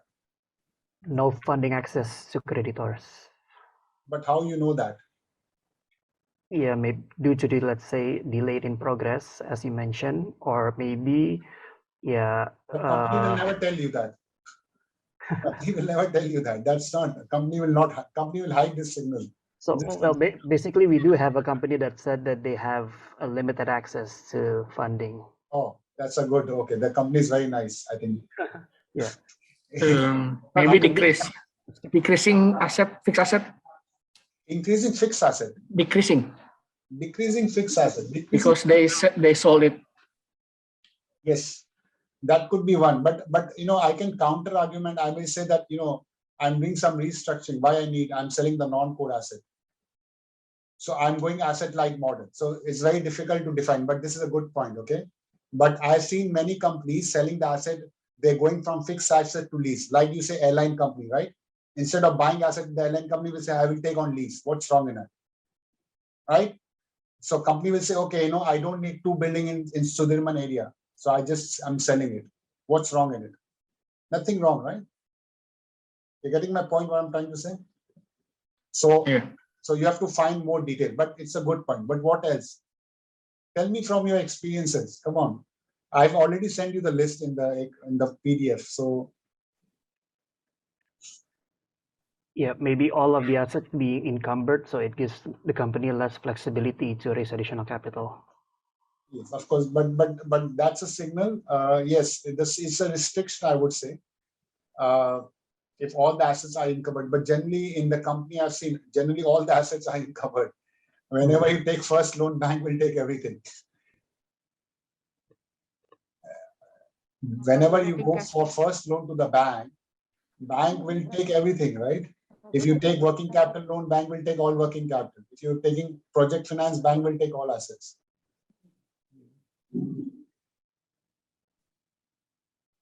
What else? Of course, I have put few points in that. Okay, let's complete the points which I have put. Then I will tell you some of my experiences. Okay, the unusual sales, push in the sales. Okay, you find that company is desperate. Okay, so now if you see the desperate, the 2 level of desperate will come either to increase the revenue, but anyhow, or to buy the raw material at anyhow. So both will have impact on the operating margin, which you already have discussed with me. Okay. Now, one important thing is lot of complaints. Okay, lot of complaints from either side. Okay, from the supplier side, from the customer side. Okay, now this has actually happened for us, and I'll give you some simple reason. Okay, now we were investing in one retail company, and this I'm talking about long time back. Okay, what we did, we spoke to some of the suppliers and some of the customers. Okay, and we got really good feedback. Really good feedback.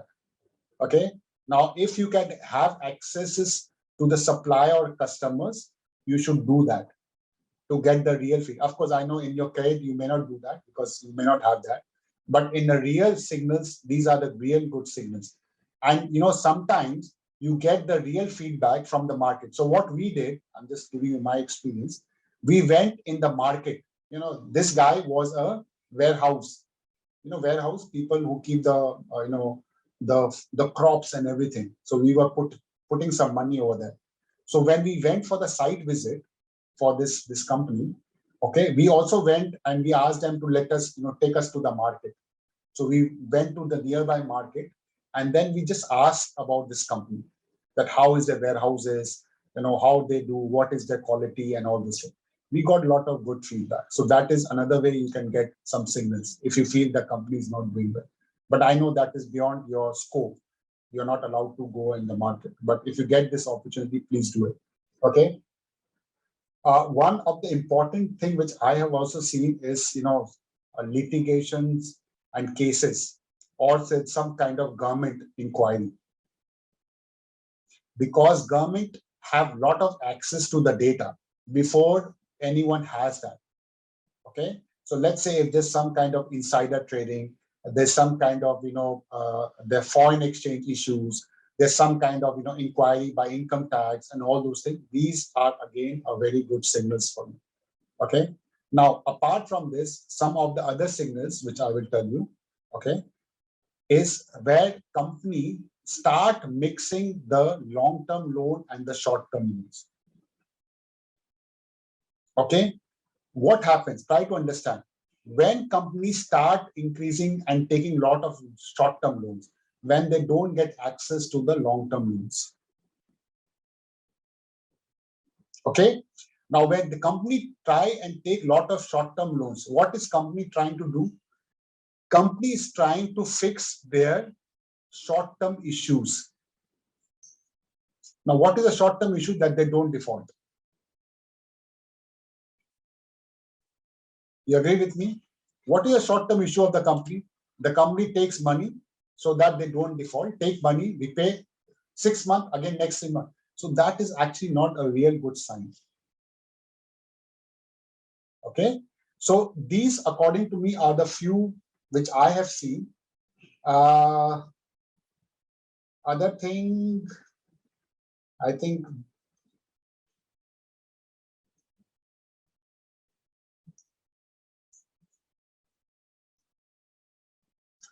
these are from my side. Okay.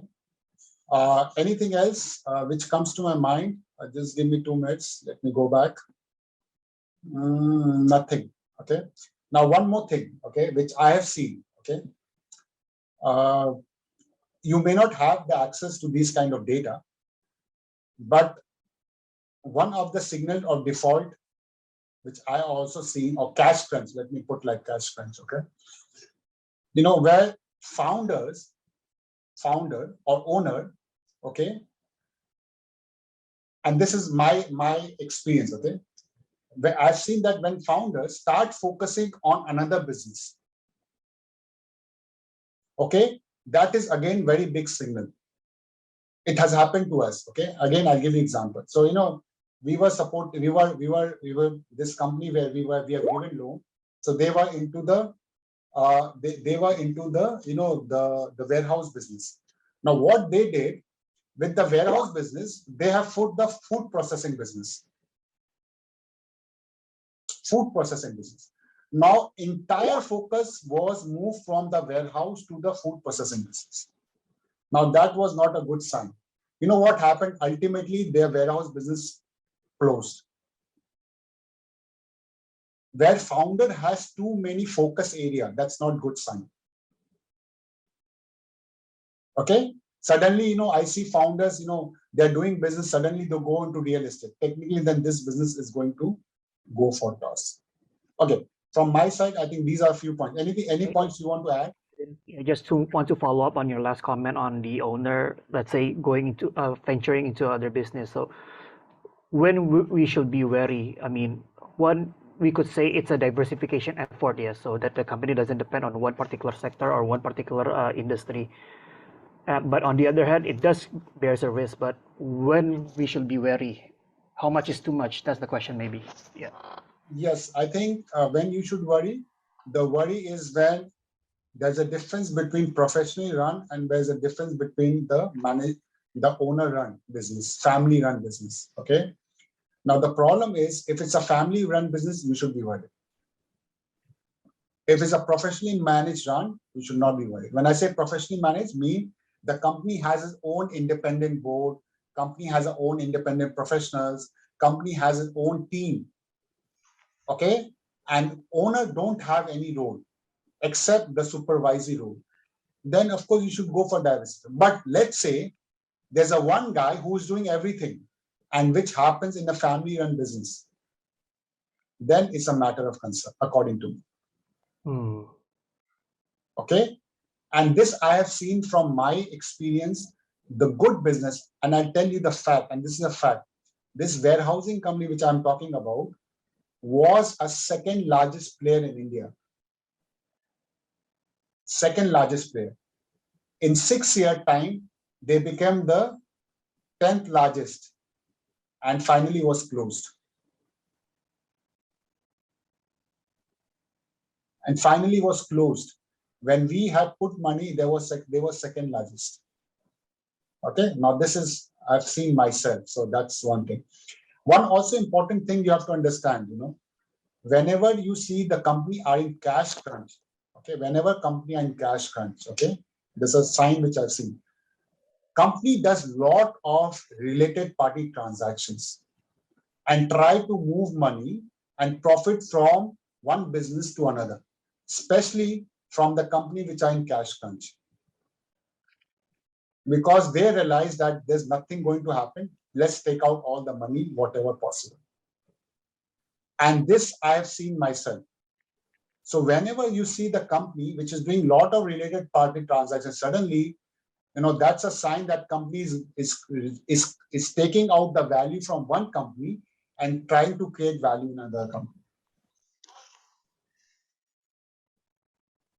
Okay, so that's also something which you should go a little bit deeper into it. Okay, and this is all I have seen practically in the company happening. Okay, the last thing, always remember. You may not find the event of default situation because, like I said, it never happens. But you should ask company this question: that are you in the cure period, or have you done some kind of restructuring with your bank, or there were some instances where you're not able to pay? You should ask these kind of questions. Event of default, if you ask company, are you in event of default, company will always say no, because no company ever go in event of default until they are in the ICU, intensive care unit. Okay, but the events like delay in the payment of bank interest and loan, the delay in the payment of this, non-compliance of something of the loan agreement, that is a better question to ask to the company.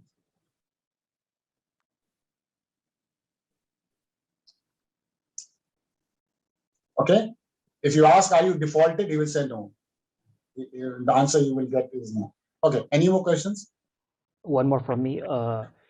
If the owner is highly exposed to political things, PP, political exposed person, should that be a red flag? Of course. What do you think? Okay, let me ask you a question.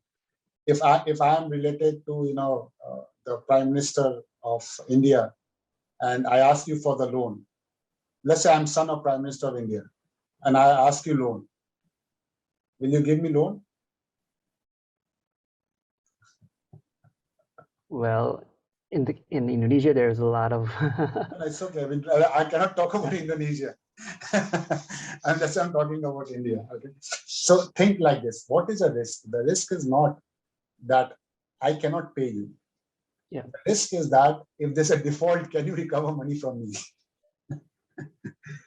That's the biggest risk, right?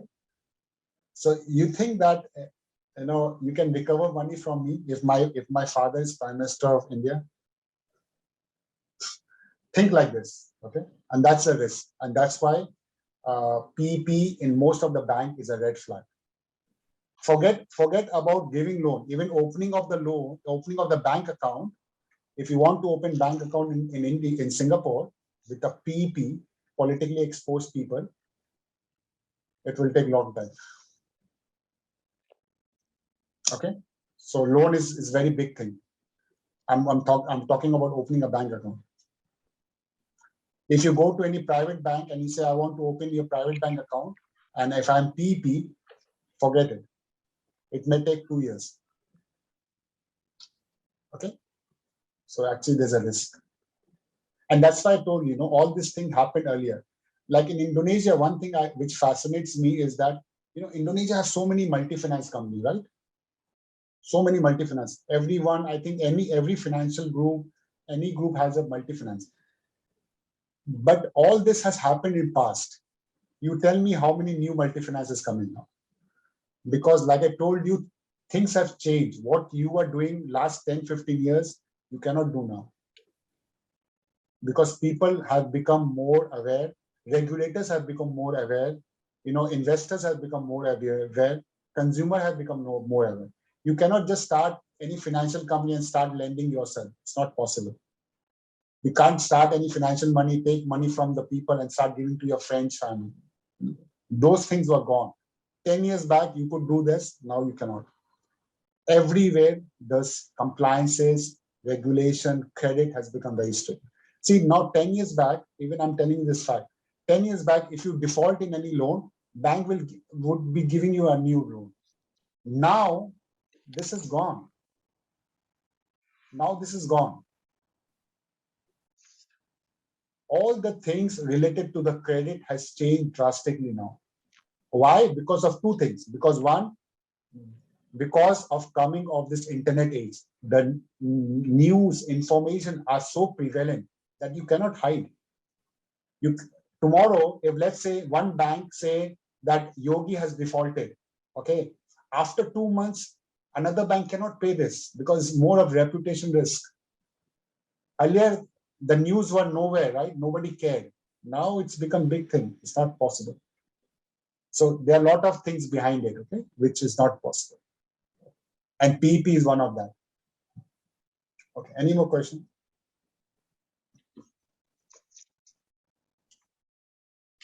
Any more questions?